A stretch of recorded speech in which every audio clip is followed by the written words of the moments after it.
Bien, on se retrouve pour un live, ça fait un moment qu'on s'est pas vu, que je suis pas passé une petite tête sur les lives. On se retrouve aujourd'hui avec Riebeck, Ça va ? chef de projet, tout à fait, ça va très bien. Donc une belle équipe pour vous parler un peu de Dofus, de la bêta, beaucoup de choses. On a beaucoup de choses à vous partager. Un très beau PPT. Oui, il va être très long, très dense. On a vraiment beaucoup de choses. Alors si parfois on est vraiment trop exhaustif sur certains points que ça vous intéresse pas, vous nous direz. Mais en tout cas, on a mis plein de choses dedans. Et il y a de la data, il y a des assets pour illustrer, il y a beaucoup de feedback, etc. Pour dire, il y a même un sommaire. Première fois qu'il y a un sommaire dans un PPT. C'est ça, je pense qu'on peut depuis quelques années. Donc oui, il va y avoir beaucoup de choses d'évoquer aujourd'hui. Mais du coup, vous n'êtes pas sans savoir que donc il y a eu le lancement de la bêta le 13 août, donc il y a quasi 2 mois maintenant. Bêta sur laquelle il s'est passé beaucoup de choses, il y a beaucoup d'éléments sur lesquels on veut revenir dessus. Et comme je disais, Riebeck, mine de rien, il y a tellement de boulot qu'un sommaire, on a dû sommariser tout ça. Oui, surtout qu'en plus, généralement, quand on fait un live, on a un thème bien spécifique. Et là, c'était un live où on avait envie d'évoquer plein de choses, de communiquer avec vous sur l'état d'avancement, sur des datas et tout ça. Donc, pour pas que vous vous y perdiez, que vous sachiez de quoi on va parler aujourd'hui, on va faire un petit sommaire. Comme ça, vous savez à quoi vous attendre pour ce live. Et s'il y a des parties qui vous intéressent pas, comme ça, vous pouvez partir et revenir peut-être tout à l'heure, comme vous voulez. C'est ça, repasser dans 10 minutes si le premier sujet vous intéresse pas. Mais donc, on souhaitait commencer par faire un bilan de la phase 1 et 2. Il y a beaucoup d'éléments à discuter, il y a beaucoup de choses à revoir. Typiquement, le sondage à la fin sur les interfaces qu'on vous a fait parvenir, c'est quelque chose qu'on va aussi revoir un petit peu durant ce live. J'en parlais, du coup, les réponses au sondage, c'est la deuxième partie qui est vraiment importante. Oui. On en a discuté un tout petit peu sur le forum, du coup, en apportant quelques réponses sur des sujets. C'est aussi quelque chose que j'avais abordé durant un live interview avec Laniel il y a quelques semaines maintenant. Je spoil déjà une partie, mais vous aurez une grosse news qui va arriver sur les réponses au sondage où on les a repris une par une et donné nos réflexions vis-à-vis de ces réponses. Tout à fait. Une grosse partie, la présentation de la phase 3, parce que comme est le titre de ce live, du coup, la phase 1 et 2 sont passées, la phase 2 se termine bientôt et du coup, la phase 3 va démarrer demain et c'est un gros morceau, il y a beaucoup de choses qui arrivent. C'est la dernière. C'est la dernière, c'est clairement la dernière, mais il y a beaucoup de choses qui arrivent. Et les prochaines modifications, parce que, quitte à avoir bien pris le temps de refaire les choses, on a voulu vous partager, vous verrez à la toute fin, un planning des différentes modifications qui vont arriver sur la bêta pendant les prochaines semaines. Du coup, il y a vraiment, voilà, ça fait un live bien fourni. Dense, oui, il y aura beaucoup de choses d'évoquer, tout à fait. Donc pour ceux qui aiment les datas, vous allez être servis. On en a vraiment mis énormément. C'est vrai que généralement on en a beaucoup et puis on les partage pas forcément ou parfois on en a un peu moins, c'est sûr. Donc un remerciement tout particulier à l'équipe data qui nous a vraiment beaucoup accompagnés dans cette phase de la bêta. Ils nous ont fourni donc beaucoup de données pour pouvoir suivre. Donc on vous en parlait au début de la phase 1 justement et c'est pour ça qu'on avait essayé de simuler le mieux possible un lancement de serveur justement pour qu'on puisse collecter ces données. Donc on va vous en partager aujourd'hui. Certaines sont intéressantes, d'autres sont plus fun que intéressantes si je puis dire. Un peu d'anecdotes autour, mais ça fait toujours du bien. Voilà, il y aura beaucoup de stats. Mais déjà, combien vous étiez au rendez-vous du lancement de la phase 1, sachant que, je tiens à le rappeler, mais la phase 1, on l'a vraiment lancée sans faire réellement beaucoup de communication. C'est un moment où on souhaitait surtout échanger avec la communauté, avoir beaucoup de debugs et de remontées, etc. avec vous tous. Mais du coup, il y a eu 150 000 joueurs qui sont venus au rendez-vous sur une bêta. Et ça, c'est pas les chiffres à lesquels on a l'habitude sur les bêtas de Dofus. Ça fait plus que les bêtas classiques. Surtout que sur les bêtas, généralement, il y a du monde sur les 2-3 premiers jours pour venir tester, pour essayer de voir s'il n'y a pas un peu de spéculation à faire avec les modifications qu'ils ont eues. Et puis après, ça s'essouffle rapidement. Là, il y a aussi le fait qu'il y avait des récompenses à gagner. Donc ça a incité les joueurs à rester sur la bêta. Mais on a vu beaucoup de personnes, comme les bêtas classiques, qui étaient curieuses et qui sont venues juste les premiers jours pour voir un petit peu à quoi ça ressemblait, quoi. Et 266 000 persos créés, mine de rien. Ça, c'est aussi, ça a été aussi très impressionnant à quel point il y a eu un gros engouement sur cette phase de rush, sur la bêta, sachant que le niveau max, on pensait pas que ça irait aussi haut, mais du coup, niveau 230 qui a été atteint en 1 mois de jeu, c'est vraiment énorme. Oui, ça fait un sacré niveau. C'est ça. Sachant qu'en plus, on en reparlera un petit peu, puisqu'il y avait un palier au niveau 200 avec des succès. Donc on en reparlera un petit peu, mais oui, 230, c'est vraiment, vraiment fort. Et ensuite, les petites stats en dessous qu'on a partagées, et non, 6500, c'est pas 6500 bugs, c'est postes de bugs, beaucoup se recoupaient, beaucoup ont été des redites, etc. Ce qui est logique. Énormément, même sur les. Riebeck qui a lu. Sur les 7-8 premières heures de bêta, ça représente un peu moins du quart des posts forum, quelque chose comme ça. Je crois que c'était 27 ou 28 pages de posts forum sur les 7 premières heures, où il y a beaucoup de bugs qui sont revenus. Alors les bugs qu'on avait au début, ils étaient très fréquents, très fréquemment remontés. C'était l'interface de fin de combat qui se fermait pas quand on faisait échappe, le fait que les personnages parfois ils disparaissaient.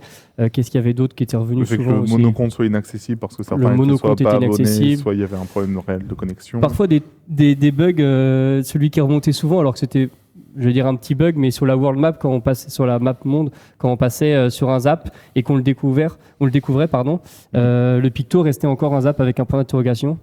Après, je pense que ceux qui ont bien marqué, ça reste les cases non ciblables. Les cases non ciblables, ils ont bien rendu il y a eu la énormément de le posts, chat qui était aux fraises pendant les premiers jours, ça aussi c'était compliqué. Donc c'est pour ça que c'est 6500 posts de bugs, mais c'est pas ni 6500 bugs, pas du tout. Mais oui, il y a eu des bugs très prononcés au tout début.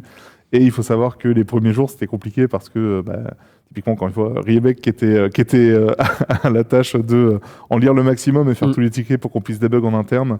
En général, c'était une page lue pour 3 pages créées. Enfin, il y avait un rythme, une cadence qui était vraiment folle au tout lancement. Et c'était très excitant d'avoir une phase aussi prononcée. Ouais. Et les feedbacks, un peu moins, mais bon, généralement, les feedbacks, c'est parce que c'est des postes qui nécessitent un peu plus d'investissement sur la rédaction, qui ne sont pas juste une remontée de quelque chose. Ouais. Il faut un peu mûrir son avis, voilà, de réflexion et tout, donc c'est normal. Mais bon, beaucoup aussi, et eux généralement ils sont un peu plus longs à décortiquer, à lire pour essayer de récupérer les vraies intentions derrière. Complètement.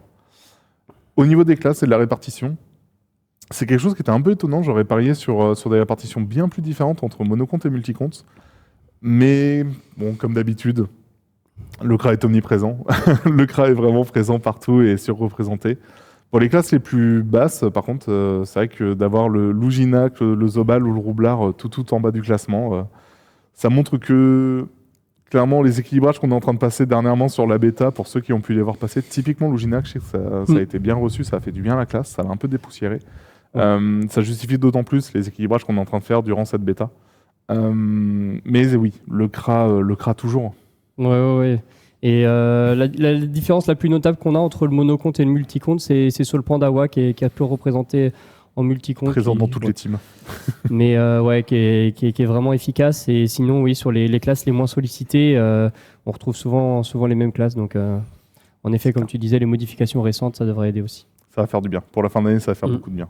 Il faut savoir que sur les temporis ou des choses comme ça, on a souvent aussi les mêmes répartitions puisque les joueurs sont très attachés, que ce soit au YOP ou au CRA, c'est les deux classes qui sont les plus ancrées, si je puis dire. Quoi. Donc, disons que c'est en partie avec leur gameplay, mais aussi en partie avec les habitudes et les préférences des joueurs. Ouais, qui sont très marquées. Ouais. Mais du coup, phase 1, il faut savoir qu'il y avait donc des récompenses avec différents paliers qui étaient présentes. Ouais. Et on a voulu aussi vous partager la répartition qu'on avait sur ces différents paliers pour que vous puissiez voir à peu près combien de personnes ont réussi à les atteindre. Donc c'est sûr que le tout dernier palier, qui lui était très très demandant, a quand même été atteint par quasiment 500 personnes. Donc le côté impossible n'est pas réellement présent. Mais du coup, ça reste des choses où les paliers ont bien été quand même atteints par beaucoup de joueurs. Et surtout, entre le palier 2 et le palier 3, au final, il y a beaucoup de monde qui ont réussi à aller jusqu'au palier 3. Oui, un grand bravo à tous ceux qui ont réussi à atteindre le palier 3 et encore plus le palier 4, 500 joueurs sur les 4 serveurs réunis. Et on voit que l'ornement, en effet, du palier 3 a motivé les joueurs à dire « Bon, je suis au palier 2, allez, je vais jusqu'au palier 3. » Et si Et on a ajouté dans un second temps les récompenses aussi liées au métier pour récompenser tous ceux qui ont fait l'effort et vraiment débloquer beaucoup de personnes sur les serveurs en montant les métiers parce que on le fait actuellement sur Dofus. Beaucoup de recettes, beaucoup d'items demandent des ressources métiers pour pouvoir être montés, pour pouvoir être débloqués, etc. Et donc du coup, il y a aussi eu, mine de rien, plus de 161 comptes, du coup personnages, qui ont atteint le palier 4, qui était assez demandant quand même. Vraiment, c'était pas évident d'aller jusque-là. Oui, et finalement, on a dû refaire des modifications sur ce qu'on avait prévu sur les récompenses métiers, puisqu'il y a eu On a revu la formule quand elle a été communiquée. Et celle aujourd'hui là, qui est la finale, elle est plutôt bien équilibrée sur les répartitions par rapport à la partie PVM. Donc sur ce point-là, on est plutôt content. Ouais, mais du coup, clairement, un gros GG pour tous ceux qui ont réussi à atteindre ces derniers paliers. Et, encore une fois, le 500 personnes en palier 4 en PVM et le 161 en récompense métier, ça joue, ça clique. Ça clique très fort. Au niveau des configs, parce que là aussi, nous, c'était l'occasion avec cette bêta de se remettre à jour sur les différentes configurations qui sont nécessaires pour jouer et savoir, au niveau de la communauté, quelles sont réellement vos habitudes de jeu. Et bien, finalement, se dire que tout le monde joue avec 8 Go de RAM, ce n'est plus du tout vrai. Et ça, c'est quelque chose qui nous a beaucoup surpris. Mais en effet, on a quasiment 95% de joueurs qui sont actuellement sur Windows. Bon, on a 0,5% qui jouent sur Linux et c'est toujours assez galère et tout. On vous adore, mais vraiment, c'est pas si évident. Mais surtout, 83% des joueurs qui ont plus de 16 Go de RAM, 16 Go ou plus. Donc, réellement, il y a eu un step-up au niveau des configurations. Et c'est là aussi où j'ai été très étonné, c'est que c'est pas le cas uniquement sur les joueurs européens, mais aussi sur notre communauté INT. C'est-à-dire que toute la communauté Sud-Amérique, etc., eux jouent eux aussi sur des configurations qui sont à peu près les mêmes que ce qu'on a en Europe. Donc du coup, on a vraiment au global des configurations qui ont vraiment beaucoup augmenté et du coup, on est sur globalement du 16 Go ou plus de RAM typiquement. Les cartes graphiques, c'est à peu près le même combat où quasiment tout le monde va être sur de la RTX 1070+, ou etc. Et donc, il y a eu réellement une augmentation de la configuration en moyenne dans la communauté. Clairement. Ouais, comme on l'a évoqué dans la news qui va apparaître sur le sondage, on a évoqué un petit peu ce sujet-là. C'est pas le fait que tout le monde que 83% des joueurs aient 16 Go de RAM qui fait qu'on se dédouane sur le fait que les clients ont été un peu gourmands au lancement de la bêta. Le fait qu'ils aient atteint 5, 6, voire peut-être 7 Go de RAM, c'était pas du tout volontaire. Et le fait qu'il y ait 83% de joueurs avec 16 Go de RAM ou plus, c'est pas ça qui va nous faire dire que maintenant on arrête et on arrête de faire des efforts et tous les clients seront à 5 Go. C'est pas le cas du tout. C'est plus que du coup, avoir des clients qui vont tourner, c'est ce qu'on vise en moyenne, mais entre 2 et 2,5 Go grand max. C'est du coup quelque chose qui est atteignable pour la plupart des machines. On a réellement un cas très particulier du multi-compte sur Dofus qui n'existe pas dans le jeu vidéo moderne de manière générale. Le fait d'avoir ce type de data de notre côté nous permet aussi de pouvoir rationaliser ce que l'on a à faire pour optimiser les clients, clairement. Au niveau de la progression ? Tout à fait. Alors au niveau de la progression, alors là c'est des moyennes, c'est assez indicatif pour nous et voilà, j'ai mis les résultats pour essayer de ressortir la data, même si c'est des grosses approximations. Mais voilà le temps qu'il faut environ en moyenne pour les joueurs pour atteindre les différents paliers de niveau. Donc il faut environ 1h30 pour atteindre le niveau 20 et environ 43 heures pour atteindre le niveau 80. Et après, au-dessus du niveau 80, c'est très très diffus. Faire des moyennes, ça serait pas représentatif. Il y a certaines personnes qui arrivent beaucoup plus vite et d'autres beaucoup plus lentement. Donc les données sont très diffuses. Même au niveau 80, 43 heures, c'est vraiment une moyenne. C'est ça. C'est très approximatif, quoi. C'était plus par curiosité que par C'était plus par curiosité qu'on s'est livré à l'exercice. Il y aurait sûrement quelque chose d'un peu plus fin ou travaillé à faire pour prendre les échantillons les plus éloignés de la moyenne et voir ce que ça donne entre des personnes, joueurs de la communauté qui rushent et connaissent extrêmement bien le jeu et des personnes qui sont plus sur une découverte ou un retour sur le jeu alors que ça fait un long moment qu'ils n'ont pas été sur aucun serveur. Mais ça a donné quand même de sacrées différences parce qu'on voit que rien sur une moyenne entre le niveau 20 et 40, il y a déjà un sacré gap de temps qui est fait. Et comme le disait Riebeck, c'est qu'en fait, plus les niveaux passent et plus le temps investi est élevé en fait pour atteindre les paliers supérieurs. Et là, je le vois dans le chat, en effet, il y a certaines personnes qui arrivent beaucoup plus rapidement que les moyennes qui sont évoquées ici. Il faut savoir aussi que c'était sûrement un petit peu ralenti parce que les joueurs voulaient découvrir, ils ont ouvert toutes les interfaces, voir un petit peu comment ça fonctionnait. Donc le temps de jeu a été sûrement plus rallongé que sur un personnage classique sur un client pas Unity, quoi. Mais non seulement ça, et puis il y a forcément eu aussi beaucoup de joueurs qui sont venus pour jeter un œil sur la bêta de Dofus. Ça fait un moment que beaucoup de joueurs regardent mais ne jouent plus forcément au jeu et attendent la sortie d'Unity pour oh non, un F. Finito, F. Est-ce qu'on est de retour? La régie, faites-nous signe. C'est OK? C'est re? Ouais, let's go. Ah non, hein. Les serveurs tournent bien, ça serait bien que Twitch tourne bien aussi, hein. S'il vous plaît. Allez, on reprend. Mais du coup, comme on le disait, en fait, les temps sont réellement une moyenne. Donc du coup, forcément, il y a une grande différence entre, oui, quelqu'un qui connaît extrêmement bien le jeu et qui peut atteindre le niveau 40 en à peine 1h30, 2 heures, et quelqu'un qui est en pleine redécouverte, qui réapprend à utiliser ses sorts, qui réapprend ses classes, les niveaux, les items. C'est très très différent en termes d'expérience de jeu. Mais ça permet quand même pour nous d'avoir un premier élément marqueur pour savoir un joueur, quelles sont ses étapes clés et en combien de temps c'est faisable. Parce que par exemple, on sait tous qu'actuellement, nous vieillissons tous. La population de Dofus vieillit elle aussi. Nos joueurs sont toujours très actifs et très présents. Mais donner 7 heures de jeu pour atteindre le niveau 40, quand la plupart des joueurs vont pouvoir mettre entre 1 heure et 1h30 chaque soir, c'est pas forcément évident. Donc, c'est des choses à prendre en compte de notre côté pour aussi améliorer la formule, à retravailler côté GD, etc. Et il y a des choses à faire avec ces chiffres. Tout à fait, même la lecture des quêtes aussi, entre ceux qui rushent et qui n'ont rien à faire et qui font le chemin le plus optique, qui doit sûrement être les succès, et ceux qui font les quêtes. Et ce serait vachement cool du coup de mettre des petits pictos sur les quêtes pour que les dialogues... Enfin bref. Au niveau des métiers et ressources. Oui, alors au niveau des métiers et des ressources, on a aussi suivi l'évolution. Alors là, je vais parler principalement des 5 métiers de récolte. Ouais. C'est clairement le bûcheron et le paysan qui sont les plus sollicités au début, au moins 2 fois plus que les autres. Que ce soit en mono ou multi-compte, c'est quasiment les mêmes chiffres. Et c'est principalement pour crafter des idées consommables de soins ou des potions de rappel, des choses comme ça dont tout le monde a besoin au lancement de serveur. Et du coup, sur la génération, c'est principalement de la récolte. Il y a quand même 13% de génération des ressources qui passent par des protecteurs. Clairement. Et c'est là aussi, on a pu le voir, c'est qu'en fait, il y a clairement des métiers qui sont bien plus plébiscités que d'autres. Mais ce qui, par contre, est assez surprenant, c'est qu'en monocompte et multi, les mêmes métiers sont montés pour les mêmes raisons. Il y a eu vraiment peu, voire pas de différence entre les deux types de serveurs. Donc de ce côté-là, c'est vraiment une recette qui est la même en fonction des serveurs. Et ouais, pour les crafts les plus fréquents, le fait qu'il y ait le Curaçao, mini-soin et rappel, c'est peu surprenant. C'est vraiment peu surprenant. Donc voilà, pour les métiers. Alors ça, c'était plus pour vous partager ça. Il faut qu'on voit un petit peu, peut-être qu'on va faire quelques ajustements pour réduire un peu la pression sur certains, mais...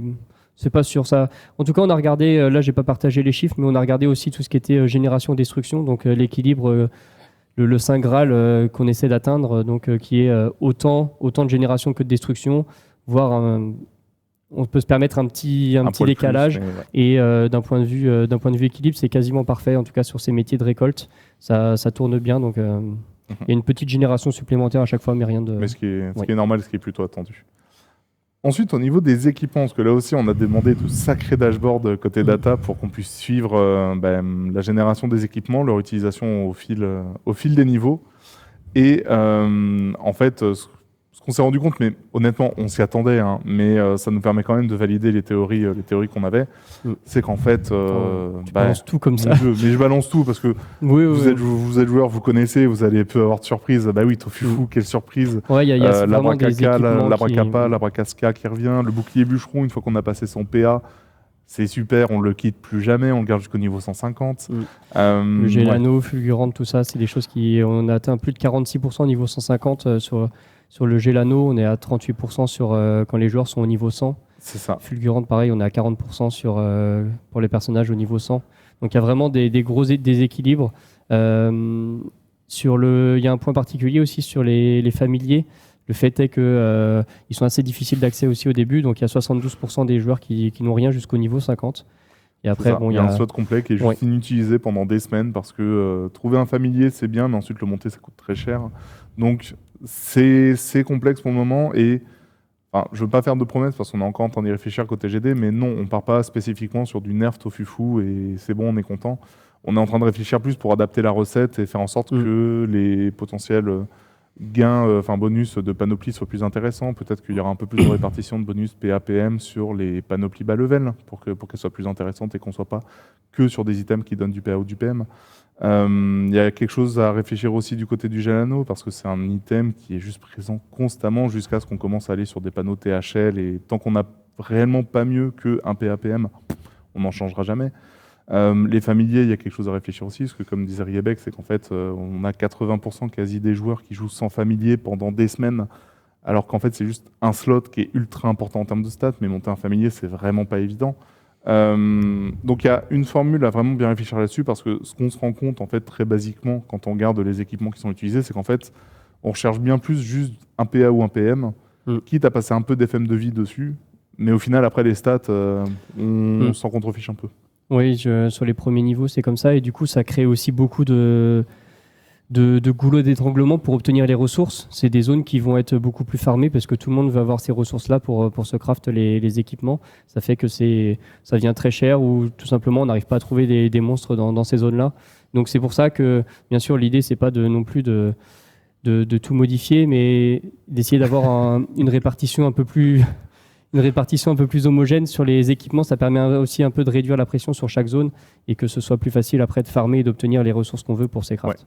Et je tiens à vous rassurer, non, l'idée c'est pas de nerf le Géano est très bien comme il est, c'est plus de faire en sorte qu'il y ait potentiellement des anneaux un peu plus intéressants vers le niveau 100-150 pour potentiellement le remplacer au bout d'un moment. Mais non, le Géano à dropper en early game, c'est toujours trop mythique et ça restera, c'est trop important. Donc oui, le hashtag pas touche mon Géano, vous inquiétez pas, il va pas bouger celui-là.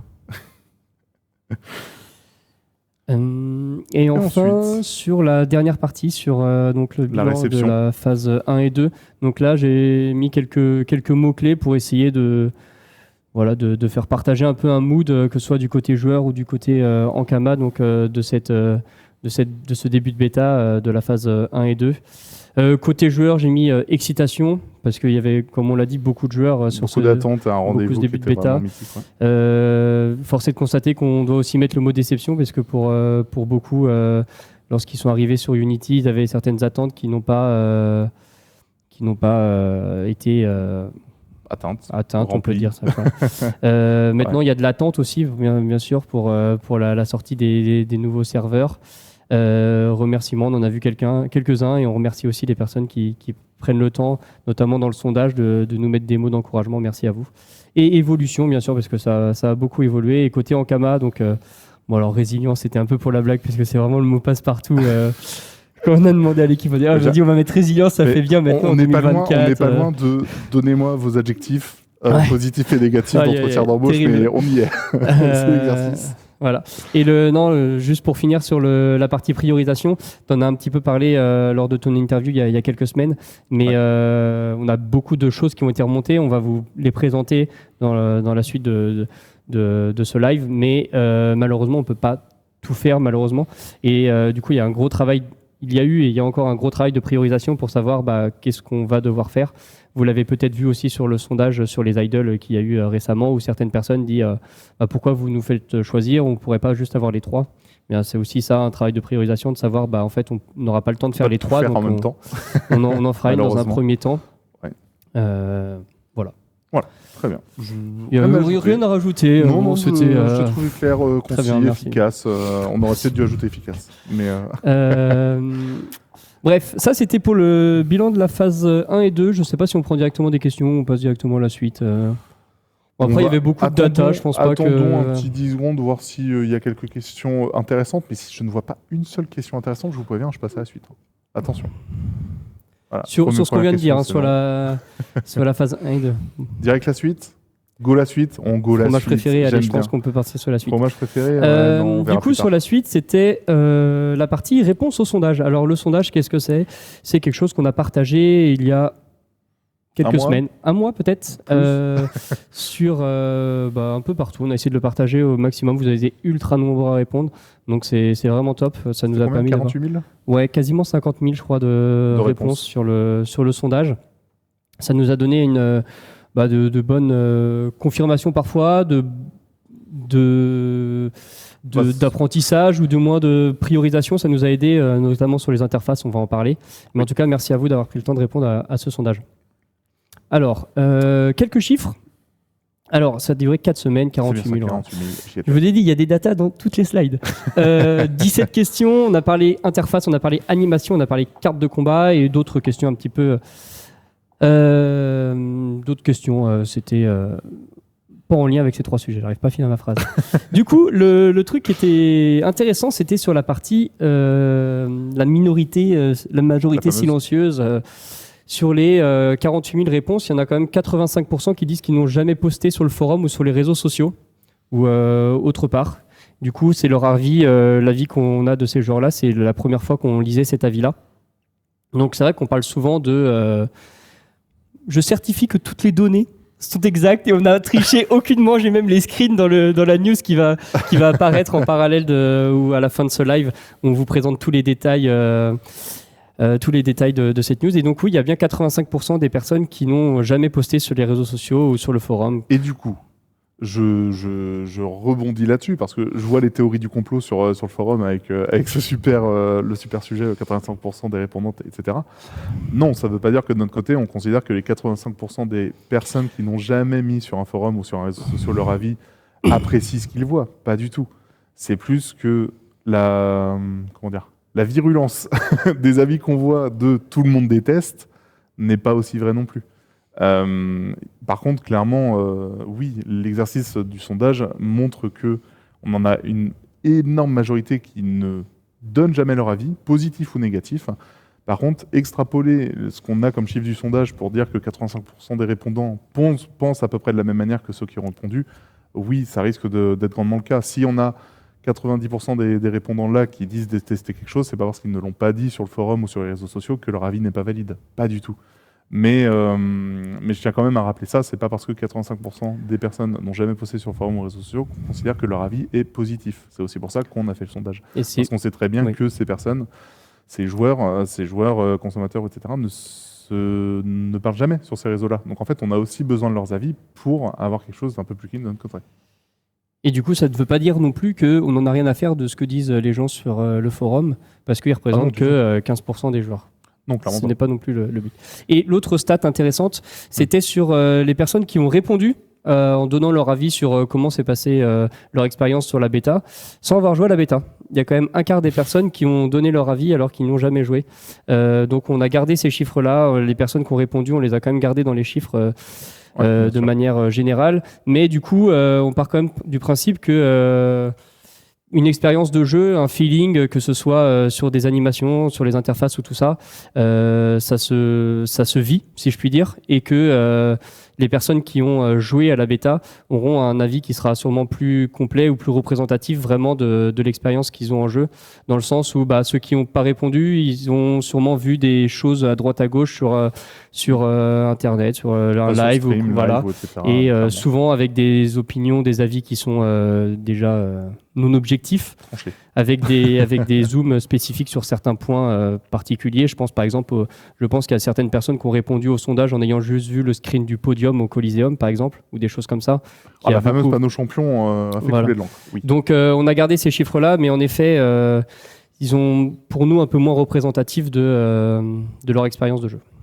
Clairement. Et comme on le disait au tout début, avant de passer à la suite, mais il y a une news bien plus poussée qui va être donnée à la fin du live avec tous les résultats de chaque question. Donc en fait, vous aurez les datas, les pourcentages de répartition de réellement chaque question. Vous aurez aussi notre réflexion, analyse de chacune des questions. Et ça va être un sujet qu'on va beaucoup suivre, nous, par la suite, sur toutes vos réflexions, discussions, etc., qu'il y aura en dessous de cette news. Mais vous aurez réellement tous les chiffres. Donc du coup, ça permettra potentiellement pour vous aussi de mettre un peu d'eau dans votre moulin pour nourrir vos réflexions.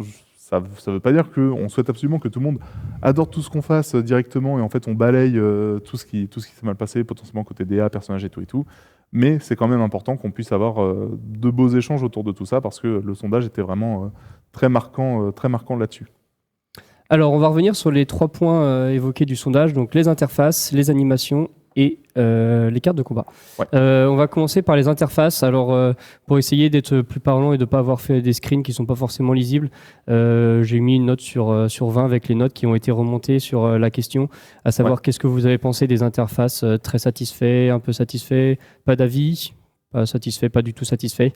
Sur les interfaces, c'est un 9,5 sur 20. Il y avait une question à réponse ouverte en dessous où les joueurs pouvaient mettre principalement leur ressenti, quoi. Le mot illisible est revenu très souvent sur ces interfaces-là. Certaines interfaces bien spécifiques qui ont été remontées. Surtout caractéristiques, sorts, le HUD de combat aussi, donc les tooltips, etc. Pour les mobs très très compliqués. Donc ouais, c'est clairement quelque chose auquel on s'attendait. Le 9,6 sur 20, enfin, comme disait Rebecca, hein, c'est juste livrer l'exercice par rapport à tous les retours qu'on a, mais pour nous, c'est pas du tout satisfaisant. Avoir quelque chose qui est aussi peu apprécié de votre côté, c'est vraiment mauvais. Et pour le troisième point, manque d'âme et de couleur, je tenais à le dire maintenant, comme ça vous aurez l'information et puis il ne sera plus tenu sous silence. Mais on va prochainement travailler avec Eternaris, du coup c'est bon, c'est validé. On a pu rééchanger la semaine dernière pour la dernière fois, si je me souviens bien. Et donc du coup, on va pouvoir commencer à travailler de ce côté-là. Donc je signale quand même que c'est principalement pour le troisième point, le manque d'âme et de couleur, pour avoir des choses dès décembre. On ne pourra pas refaire une repasse complète, je tiens à le dire dès maintenant, parce que il y a trop de travail, il y a trop de choses à faire, et refaire une passe complète sur les interfaces d'ici décembre, ça déstabiliserait le projet plus que ça ne pourrait l'améliorer. Donc on préfère pouvoir faire des retouches intéressantes pour la fin d'année, mais on ne va pas refaire une refonte complète des interfaces à ce moment-là. Actuellement, on planche plutôt pour une refonte complète pour mars-avril. Mais ça n'empêche que pour décembre, on pourra déjà vous livrer normalement de très belles choses avec lui. Donc voilà, je ne sais pas si tu avais autre chose à rajouter. Sur les interfaces, on peut continuer parce qu'il y avait une question sur les interfaces qui étaient le plus remontées comme étant tout simplement les moins appréciées. Donc là, il y a vraiment deux interfaces principales qui remontent. C'est l'interface de sort et l'interface de caractéristiques. Et dans une moindre mesure, on a l'interface principale, donc tout ce qui est médaillon, PA, PM, PV, barre de raccourci, les inventaires et les quêtes et suivi de quêtes. C'est ça. Donc là, ça nous a aussi aidé dans la partie priorisation de savoir les interfaces qu'on devait absolument retoucher pour la sortie. Donc on vous en parlera en fin de live où justement on vous présente ce qui va bientôt arriver dans les prochaines semaines. Et donc l'accent a été mis donc, sur les 3 premiers points dans un premier temps, donc les sorts, les caractéristiques et l'interface principale. Complètement. Je l'avais pas ajouté ici, j'ai ajouté plus tard. Et on pourra vous montrer les sorts typiquement plus tard. Ça viendra après, là on parle juste des résultats. Ouais. Et, ensuite, côté les animations en combat, alors là c'est un 16 sur 20, donc meilleure note. On avait vu beaucoup de bons retours, il y avait quand même pas mal de choses qui avaient été remontées comme étant à améliorer. Donc là j'ai mis que les points négatifs qui remontaient, parce que la question ouverte sur savoir qu'est-ce que vous n'avez pas aimé, c'était pour les personnes qui avaient répondu qu'ils n'avaient pas aimé. Donc les principaux points qui sont revenus, c'est certaines animations iconiques, comme par exemple la colère du Yob qui a perdu un peu de sa superbe, si je puis dire, durant le transfert. La vitesse de certaines classes, notamment le Pandawa ou le Sadida, qui ont des gameplays qui sont plus lents, notamment parce qu'ils ont des sorts qui sont un peu, comment dirais-je, difficiles à cut. Par exemple, quand un Pandawa porte une entité, c'est compliqué de cut directement l'animation. Donc, en fait, on a un système où on peut cut à un certain moment. Et sur certaines classes, c'est plus compliqué. Donc là, on est en train de retravailler aussi pour essayer d'améliorer, que ce soit plus rapide pour ces classes-là aussi. Clairement. Et du coup, pour la colère, je voulais vous montrer un petit truc qui a été retravaillé dernièrement, voir si ça vous plaît ou pas. Je vous la montre un peu en avance. Est-ce que je peux la rejouer facilement ? Peut-être si on retourne en arrière qu'on la remet. Voir un peu votre feedback. Est-ce que ça va dans une meilleure direction sur la colère du Yop ? On peut clairement encore retoucher si nécessaire. Après, on n'y repassera pas non plus la vie entière, hein. Mais ça reste des éléments sur lesquels on est en train de revenir. Donc du coup avoir vos retours si ça va dans la bonne direction ou pas. Mais ça a l'air d'aller dans la bonne direction. Oui. Mais là aussi, en fait, sur les animations, il faut bien le savoir. Et c'est aussi pour ça qu'on a fait, par exemple, un devlog sur les idols, même si on en reparlera un petit peu plus tard. Après, oui. C'est quelque chose sur lequel on va continuer d'améliorer la formule, de vous proposer toujours de la qualité. Ça reste une de nos marques de fabrique, côté Ankama, d'avoir toujours des animations au top, et ça en fait partie.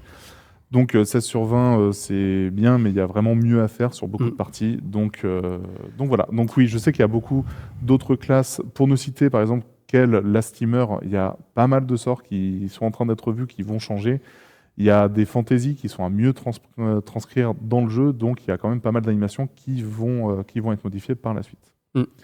Sachant qu'on a fait une modification aussi au cours de la bêta, parce qu'on avait eu beaucoup de retours sur notamment la mort des monstres, qui était beaucoup plus long, qui ralentissait le combat. Du coup, maintenant, quand vous tuez un monstre, vous n'avez plus besoin d'attendre que son animation de mort soit terminée, vous pouvez directement enchaîner avec d'autres actions. Donc ça accélère aussi beaucoup. Il y avait aussi des retours comme quoi le mode créature était très lent. Mais ça c'était plus un bug qu'une volonté. C'est un problème technique ce qu'on voulait faire de base. Donc ça va être bientôt modifié. Et ensuite le dernier sujet, carte de combat. Sur les cartes de combat, donc c'est un 12,5 sur 20. Là pareil, c'est encore une moyenne sur les différentes notes sur le sondage. Donc les 3 principaux points qui sont revenus, c'est sur la taille des cartes. Notamment des zones, mais aussi de certains donjons.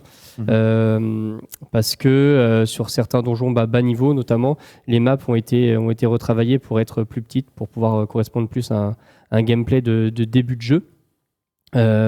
Et pareil sur les zones, il y a certaines zones qui ont été un peu retravaillées. Enfin, sur certaines zones, les maps sont pas forcément très faciles, notamment à haut niveau. Il y a aussi une question d'immersion brisée avec ces maps de combat. Et le dernier point, c'était sur le retour du mode tactique. Alors, sur cette partie carte de combat, il faut savoir que du coup, comme on le disait, il y avait une volonté que les maps soient plus petites à bas niveau pour pas que, quand on n'a que 3 PM, on ait besoin de traverser toute la map. Du coup, sur la bêta, comme le sondage est arrivé assez tôt sur la bêta, sûrement que l'avis a été aussi fait avec les premières expériences que les joueurs ont eues sur cette bêta, donc sur les premières maps. Il faut savoir que depuis ces retours, on a modifié environ 36 zones où il y a au moins 2-3 maps qui ont été remodifiées justement pour soit les agrandir, enlever des obstacles ou des choses comme ça pour les retravailler. Et il y a aussi une grosse modification qui a été faite sur les placements de début de combat. Parce que justement, le fait est que comme les maps étaient petites et en plus les placements n'étaient pas forcément parfaits, ça faisait vraiment une sensation de un peu tout le monde se marche dessus, quoi, si je puis dire. Ouais, les combats étaient très étriqués et du coup les placements ont été complètement revus parce que dès le début du combat, trop de personnages étaient les uns sur les autres et dès que tu avais un Sadi et un Ossa ou ce type de classe, ça devenait insupportable. Donc c'est pour ça que ça a été revu déjà durant la phase 1, mais j'imagine que beaucoup de joueurs avaient déjà arrêté de jouer ou de constater à ce moment-là. Je ne peux que vous inviter à retourner sur la phase 3 et voir si les cartes de combat avec tout ce qu'on a modifié vous convient plus ou non, parce que vraiment il y a eu beaucoup de retakes qui ont été faits dessus durant la phase 1 et 2. Donc je suis vraiment très curieux d'avoir vos avis s'il y a eu évolution ou non en positif de ce côté-là. Et du coup, on va en parler un peu plus tard dans ce live sur la phase 3, mais il y aura un gros focus qui sera mis sur les zones haut niveau durant cette phase 3 pour justement modifier ou corriger ou adapter les maps des zones ou des boss si besoin il y a, que ce soit d'un point de vue lisibilité ou d'un point de vue taille et forme, pour que ça soit le plus agréable possible de faire des combats dessus, tout simplement. Ouais.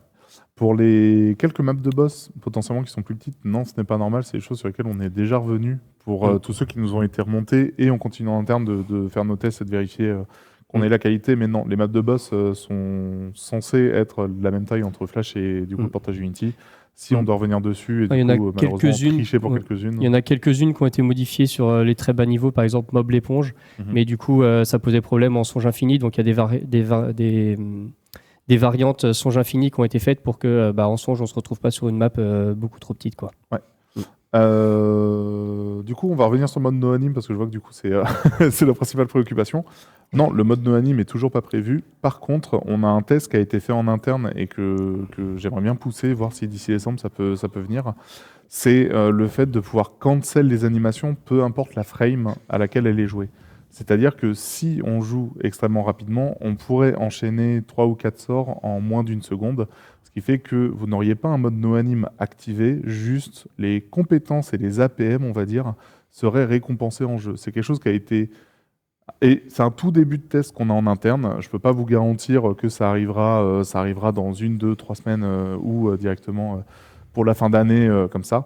C'est des choses qu'on est en train de voir avec des développeurs en interne, mais pour l'avoir un peu testé, c'est vraiment très cool. Du coup, pousser ça, je pense que ça ferait du bien et ça ferait plaisir. Et en fait, l'autre souci du no-anime qu'il y avait actuellement en jeu, pour les joueurs qui ont déjà fait cette expérience, qui est vraiment très désagréable, c'est que c'était réellement une option en jeu, comme pour le mode créature. Et en fait, ça donnait ce feeling vraiment, enfin ce sentiment vraiment très négatif qui est que quand on reprend le jeu, que ça fait un moment qu'on n'a pas joué, on se fait défoncer. On arrive dans un groupe, on lance un combat, nous on est content, on a plein d'animations, et d'un coup on se prend un torrent d'insultes parce que on n'est pas opti, on n'a pas tout d'activer. S'il te plaît, fais en sorte que ton jeu ait le moins de choses affichées possible, sinon je te kick du groupe. C'est vraiment une expérience très désagréable quand on arrive sur un jeu que de se dire non, STP, fais que ton jeu soit moche, sinon je te garde pas dans le groupe. Ça, c'est pas possible. Du coup, je préfère faire en sorte que si on a pas réellement du no-name du coup, mais de l'animation bien plus répondante, responsive en anglais, je sais pas si on traduit par répondante, mais bref, faire en sorte que ce soit beaucoup plus fluide et que ça vienne récompenser potentiellement du skill et de la compétence joueur plutôt qu'une option qui appauvrit complètement le gameplay et les graphismes du jeu. Du coup, voilà pour le no-anime. Je sais pas si Rebecca t'as plus Tout dessus. est dit. Je compléterai quand même en disant que si vous voulez jouer avec vos animations, mais vous trouvez que la classe elle est pas assez rapide et que c'est vraiment compliqué, vous voyez pas comment vous passez d'une version accélérée, n'hésitez pas à refaire des posts sur le forum. Il y en a certains qui ont été très très bien détaillés où justement ils listaient sur leur expérience toutes les sorts qui étaient un peu trop longs. C'est là qu'on a vu du coup les retours sur Pandawa, sur la poupée du Sadida, sur certains sorts du Xelor ou des choses comme ça, certains points bien spécifiques.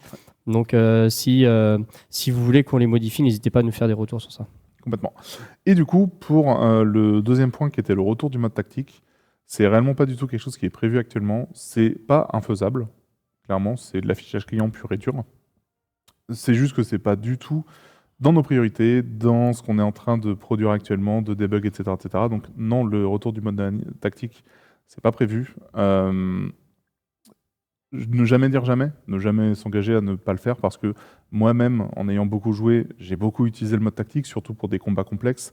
Typiquement, le PVP, très souvent, ça fait quand même gagner en lisibilité. Donc, encore une fois, je ne veux pas dire jamais, mais non, c'est pas prévu au programme actuellement. À voir en termes d'optimisation et d'amélioration ce qu'on peut faire pour rendre le jeu plus lisible, plus agréable, plus fluide. Mais du coup, non, le mode tactique, ce n'est pas prévu actuellement. Et c'est pour ça que dans la phase 3, on va aussi mettre en avant, du coup, il y aura sûrement, il faut qu'on en discute avec les CM, mais sûrement une section dédiée dans le forum où vous pourrez nous faire vos retours spécifiquement sur les maps haut niveau, donc que ce soit sur leur forme, leur taille ou leur lisibilité, tout simplement. S'il y a des effets de lumière ou des... J'ai vu un post récemment qui parlait notamment du contraste entre les cases ou des choses comme ça qui aident à la lisibilité pour qu'on puisse les améliorer. Mmh. Et après, je comprends complètement le feeling de c'était mieux sur Flash parce qu'on avait ces options-là que l'on a plus sur Unity. Je comprends complètement le côté juste perte d'ergonomie ou de confort pour le moment. Il faut qu'on continue d'améliorer notre formule pour faire en sorte que ce feeling n'existe plus, que ce sentiment disparaisse et qu'on vous livre une version tout aussi agréable que ce que vous avez sur Flash. Clairement, le mode tactique, c'est un gros sujet. C'est pas quelque chose qu'on sous-évalue du tout de notre côté. Mais je suis sûr et certain qu'on a encore beaucoup d'améliorations qu'on peut vous livrer pour faire en sorte qu'on puisse se passer réellement du mode tactique. Et sur la partie immersion, je vais le dire à l'oral puisque je l'ai écrit dans la réponse sur la news, sur le sondage. C'est pas pour faire de la mauvaise foi ou quoi, mais c'est vrai que j'ai beaucoup de mal à comprendre cet argument parce que avec Papineau, on en parlait lors d'un live qu'on est tous les deux des joueurs Dofus et on n'a jamais joué en mode non tactique sur le Dofus actuel, c'est juste impossible quoi. C'est juste pas concevable et du coup on joue tous en mode tactique et en fait c'est juste un fond noir sur un quadrillage et du coup j'ai du mal à comprendre comment on peut être moins immersif qu'un fond noir sur un quadrillage alors qu'on a une map qui est dans l'univers de la zone. Voilà. Mais bref. Après, c'est mon avis. Peut-être que immersion, c'est peut-être pas l'image que je m'en fais de ce mot-là, mais c'est vrai qu'avec cet argument-là, j'ai pas forcément les arguments parce que j'ai du mal à voir ce qui est vraiment cassé comme immersion par rapport au mode tactique actuel. Non, mais après. Bref, allez, on enchaîne. On enchaîne du coup sur une grosse partie qui est, mine de rien, la présentation de la phase 3. Comme on l'avait annoncé, du coup, il y a quelques mois, la bêta était divisée en 3 phases. La première qui était une phase de rush, la deuxième qui était, je l'ai avoué sur le forum, mais du coup qui était une phase pour nous de un peu récupération et surtout on vérifiait que l'existence se comporte bien pour la fin d'année pour s'assurer que lorsque les serveurs qui ont 20 ans d'existence passent sous Unity, que toutes les datas se comportent bien. Et nous, mine de rien, ça nous a aussi permis de nous recadrer et de reprioriser ce que l'on devait faire en termes de travail. Et la phase 3, désormais, qui est une phase de free loot, phase durant laquelle vous allez avoir accès techniquement à tout. Et quand on dit tout, on dit tout. Alors, du coup, présentation. Oui. Pour ceux qui n'ont pas l'habitude de venir faire des bêtas, notamment sur les mises à jour majeures 2.73, 72 et tout ça, depuis la 2.60 et quelque chose, 71, si je dis pas de bêtises, il y a eu une modification donc, du fonctionnement de la bêta. Maintenant, vous allez voir si vous sortez de la zone d'Incarnam, même pas du temple d'Incarnam, vous aurez une potion par terre, vous pouvez cliquer dessus, ça vous donne un objet qui vous permet, si quand vous le consommez, de vous téléporter dans la zone bêta, et cet objet il revient à chaque fois que vous le consommez, donc il sera là toujours dans votre inventaire, et donc vous arriverez dans une nouvelle zone où vous pourrez absolument tout acheter, donc faire des métiers avec même des runes PAPMPO,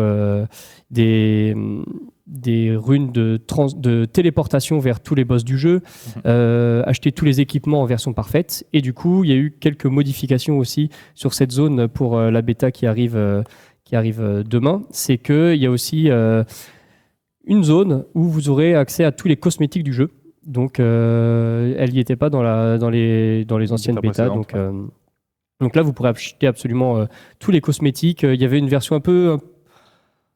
Il y avait comment il s'appelait, Nico Cosmétique, ou il y avait un PNJ qui vendait le PNJ de Temporary, j'arrive plus à me souvenir de son nom, qui vendait une partie des cosmétiques, mais bon, il n'y en avait pas beaucoup. Donc là maintenant il y a vraiment un PNJ pour chaque slot, et vous pourrez acheter absolument tous les cosmétiques, donc pour voir à quoi ça ressemble. Et du coup il y a eu aussi quelques modifications, notamment sur bric-à-brac, sur ce qu'elle vendait et tout ça. Et du coup, sur la phase 3, donc ce sera ce fonctionnement-là sur les 2 serveurs qu'il y aura. Donc il y aura 2 serveurs, ils seront totalement identiques. Vous pourrez vous connecter à celui que vous voulez. On en avait prévu 3 au début, et finalement, avec 2, je pense que ça devrait aller. Si jamais vraiment il y a beaucoup de monde, on en fera un 3e. Exactement. Et il n'y aura pas de serveur du coup monocompte comme ce qui était prévu à la base. Donc ce sera 2 serveurs multi-comptes sur lesquels vous pourrez vous connecter. Et donc là, tous les personnages que vous aviez lors de la phase 2 vont être supprimés lors de la mise à jour de demain. Et lorsque vous connecterez, vous pourrez créer un personnage, vous verrez la potion par terre, et après vous pourrez faire ce que vous voulez, vous stuffer, faire des combats putsch, faire des combats donjons, pour pouvoir un peu tester cette bêta. Et là, vous n'avez a priori pas de restrictions, si ce n'est tout ce qui est combat de quête et tout ça, vous ne pouvez pas faire un combat de quête bien spécifique. Encore que pour les combats de quête, il faudra qu'on voit ce qu'on peut mettre en place pour donner accès à certains, si vraiment vous avez des demandes très spécifiques, etc. On a la possibilité, nous, de pouvoir mettre en place des bypass pour pouvoir avoir accès à certaines étapes de quête, certains combats tactiques, etc. assez rapidement. S'il y a des réels besoins à remonter de ce côté-là, n'hésitez pas pour qu'on puisse vous débloquer ce qu'il faut pour avoir accès à ce type de combat. Les combats tactiques de tous les Dofus ou ce genre de choses-là, n'hésitez vraiment pas à nous le remonter. Oui, typiquement Bolgrot, etc. C'est des choses où il faut aussi qu'on les mette en place, parce que les combats tactiques, avec le changement qu'il y a sur les maps de combat, etc., il faut qu'on s'assure qu'on soit dans les clous pour la fin de l'année. Donc ouais. La grosse question des événements. Parce que du coup, phase 1, il y a eu un événement qui était là pour récompenser la partie rush, etc. C'était aussi la volonté, parce qu'on se doutait qu'avec du lancement de nouveaux serveurs, avec de l'XP, etc., il y allait avoir une volonté de mise en place de rush. Pour la phase 3, les événements restent encore à confirmer. Ils ne sont pas complètement posés. Il va y en avoir, oui, mais ce sera probablement plus sur la deuxième quinzaine d'octobre jusqu'à fin novembre à peu près. Et il faut qu'on revoie encore au niveau des objectifs ce que l'on mettra dessus. Il y a aussi un deuxième événement qui prendra place durant la bêta phase 3. Vu que vous aurez accès à tous les cosmétiques, il y aura aussi un concours de skins communautaire qui sera mis en place avec les CM. Du coup là-dessus, comme c'est bien noté en rouge, je tiens à le redire, c'est à confirmer en termes de date et en termes d'objectifs, mais c'est quelque chose sur lequel on reviendra vers vous dès qu'on aura set-up tous les objectifs et les récompenses. Et du coup, l'idée avec cet événement-là, s'il se fait sous cette forme-là, c'est vraiment de mettre l'accent sur les zones haut niveau qui ont été moins farm que c'est le bas niveau. Sur la phase 1, pour essayer d'avoir un maximum de retours sur comment ça se comporte sur des boss haut niveau, si la lisibilité est bien, les animations, la vitesse, même on a fait beaucoup de correctifs aussi sur les classes depuis le lancement, donc voir comment ça se comporte. Ouais. Mais du coup, tout ça c'est beau, mais je vois déjà des questions qui en parlent, mais du coup, quid ? Quand est-ce qu'arrivent les prochaines modifications et qu'est-ce qui arrive avec ces prochaines modifications ? Parce que là, c'est cool. Mais concours de skin, par exemple, sans la personnalisation, ça nous ennuie. J'ai juste un point, parce que j'ai vu une question sur l'écharpe de Qatar, mais ça me permet de faire un petit aparté rapidement. C'est que sur Dofus Flash, il n'y avait qu'un slot de cosmétiques qui permettait de mettre un fourre-tout, si je puis dire. Ça permettait de mettre des épaulières, des pieds parfois, des plastrons, enfin un peu tout et n'importe quoi. Et du coup, le problème, c'est que du coup, on a fait tout et n'importe quoi. On a fait une belle séparation. Et du coup, on a fait tout et n'importe quoi. On avait des objets qui prenaient plusieurs slots à la fois. Et maintenant, sur Unity, il y a un slot spécifique pour chaque. Et on se retrouvait avec des cas particuliers, comme par exemple l'écharpe de Qatar qui prenait à la fois le slot des ailes et à la fois le slot du cou. Et du coup, on se retrouvait avec des cas où on devait les gérer. Donc, ce qu'on avait prévu de faire, et ce qui a été fait, mais on a eu un problème lors de son application, c'est que lors de la phase 2, lorsque vous avez récupéré vos personnages, on a dissocié les objets qui étaient en une partie et qu'on voulait avoir en deux parties. Donc c'est pour ça que l'écharpe de Qatar, elle est devenue du coup un collier de Qatar, si je puis dire, et des ailes de Qatar derrière qui y vont. Sauf que lorsqu'on a fait la séparation, on a eu un problème et donc... ça veut qu'une partie. Une partie, un seul des deux objets était récupéré en inventaire et l'autre était perdu. Donc c'est pour ça que l'écharpe de Qatar, ça prenait que le cou et ça prenait pas les ailes. Ouais. Et donc là, bien sûr, lors de la phase 3, si vous achetez l'écharpe de Qatar lors de cette phase 3 avec les PNJ, vous aurez bien du coup le cou et les ailes. Ce sera deux objets différents, mais vous pourrez bien sûr les mettre. Et si vous en voulez qu'un seul, vous pouvez en porter qu'un seul. Voilà.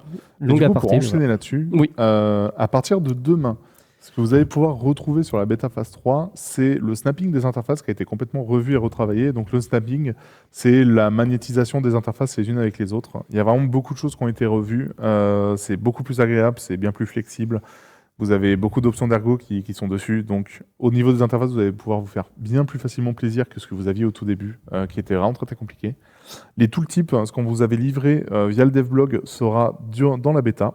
Les modifications du guide pour les tooltips où on avait partagé une news avec des screens. On avait fait un devblog avec le screen, etc. Ouais. Donc ça correspond à la fois au sort et aux équipements. Ouais. Et du coup, vous aurez un affichage qui sera, pour ceux qui jouent beaucoup sur Flash, plus proche de ce que vous connaissez actuellement. La modification du guide pour juste globalement le mettre à jour. C'était l'une des dernières fuites mémoire qu'on avait connaissance en tout cas. Donc on a fait quelques modifications sur ça. C'est ça. Donc du coup, il sera bien moins gourmand sur les clients. Et notamment, on va pouvoir y importer les mécaniques de classe. Parce que là, aujourd'hui, par exemple, si on joue SRAM et qu'on n'a que joué SRAM, si on est en colis contre un autre ou si on a un autre pote où on veut changer de classe, c'est compliqué d'avoir des informations sur les autres classes. Donc là, dans le guide, vous allez pouvoir avoir des informations sur les autres classes et voir un peu comment ils fonctionnent. Oui. La barre des sorts qui a été revue aussi. Donc, du coup, ça, vous pourrez découvrir ça dès demain. Donc ça, la barre des sorts, c'était dans la liste des priorités que vous nous avez remontée. C'était le 3e point. Donc c'est la barre pour pouvoir faire des raccourcis. Naviguer plus facilement dedans, ce genre de choses. Tout à fait. Le template des interfaces version 1. Qu'est-ce que c'est le template des interfaces ? C'est l'option que vous avez tout en haut à droite où vous pouvez importer ou envoyer ou des choses comme ça, un template d'interface. Il y a eu quelque chose, enfin, je ne sais pas si on peut dire ça, assez marrant, mais assez cocasse. C'est cocasse. Oh, j'aime bien. C'est que dans la partie bug, il y a eu beaucoup de personnes qui ont remonté que les interfaces, elles faisaient que bouger entre les combats et hors combat. Ouais.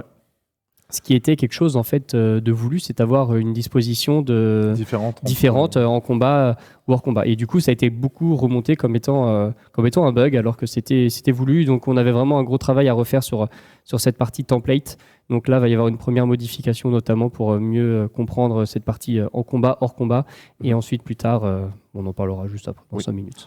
Et ensuite, enfin, l'arrivée des cosmétiques avec les couleurs, les visages et ce genre de choses-là. C'est quelque chose, justement, sur la phase 2 qui a beaucoup manqué. En fait, vous avez pu constater, par exemple, des gros changements sur les slots de couleurs, parce que les équipements qui sont colorisables prenaient pas la couleur que vous souhaitiez. Ça prenait plus forcément les cheveux, ça prenait plus forcément le torse, etc.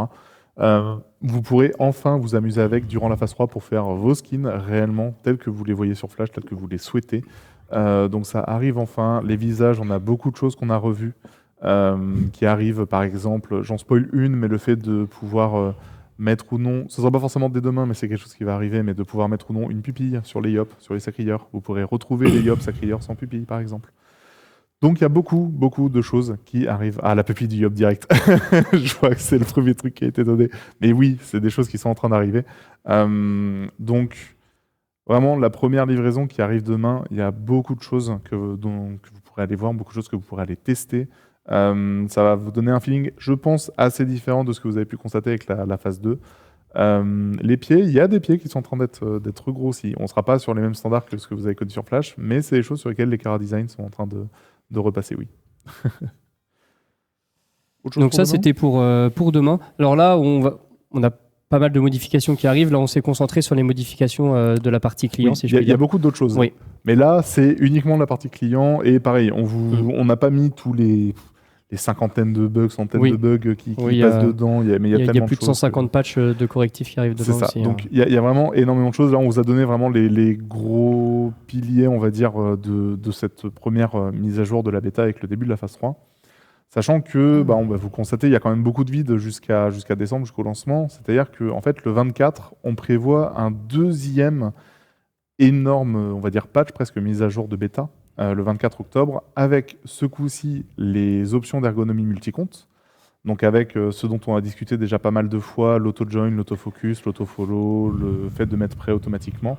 Je pourrais peut-être vous en montrer une ou deux juste après, si vous voulez. Ça, c'est honnêtement vraiment très très cool. C'est vraiment très très cool sur le multicompte. On a quelques screens pour montrer un peu comment ça fonctionne, mais la liste est exhaustive, donc on peut en parler rapidement. L'auto-join, c'est que si en fait tout va passer par l'interface de groupe, donc il faudra être avec les groupes de personnages pour pouvoir avoir des actions spécifiques. Donc lorsqu'on est dans un groupe avec quelqu'un, on peut activer différentes options, donc 4 sur notre personnage, non 3 pardon, sur notre personnage, c'est l'auto-join, c'est-à-dire que si un membre du groupe lance le combat sur la map, notre personnage, s'il a l'option d'activer, il va directement rejoindre le combat. L'auto-prêt, c'est pareil, c'est que si je suis en combat avec un membre du groupe, dès qu'il fait prêt, mon personnage, il va faire prêt aussi. Et le dernier point, c'est l'auto-follow. Donc là, ça va être pareil, s'il y a un membre du groupe qui bouge, et tout simplement, l'autre client, s'il a l'option d'activer, il va bouger. Et du coup, ça va être sauvegardé d'une session à l'autre. Donc, lorsque vous serez en monocompte, en multicompte, lorsque vous lancerez une nouvelle session, il faudra bien sûr se mettre en groupe avec ces autres comptes. Et ensuite, les options elles seront déjà activées et il n'y aura plus qu'à lancer. Le dernier point, c'est sur l'autofocus. Lui, ça ne va pas être une option dans le groupe, ça va être une option dans le client, si je ne dis pas de bêtises, je crois. Qu'est-ce que c'est exactement ? C'est qu'en combat, le client à qui... non, elle est nulle ma phrase. Le personnage qui va devoir jouer, le client va directement prendre le focus sur les autres. Donc ça veut dire qu'il n'y aura pas besoin d'organizer avec Alt-Tab pour changer de client. C'est-à-dire qu'en combat, le client qui va devoir jouer, il va s'ouvrir directement dessus et donc vous n'aurez pas besoin de changer de fenêtre. C'est ça. On pourra vous montrer un tout petit peu après à quoi ça ressemble parce qu'on a déjà bien avancé dessus. Il y a encore, je pourrais pas tout vous montrer parce qu'on a plein de petites pétouilles techniques qui sont en train d'être réglées parce que là c'est beaucoup de choses qui sont entre le client et le serveur. Mais je pourrais déjà vous donner un premier aperçu de l'auto-follow sur quelques points et sur l'autofocus.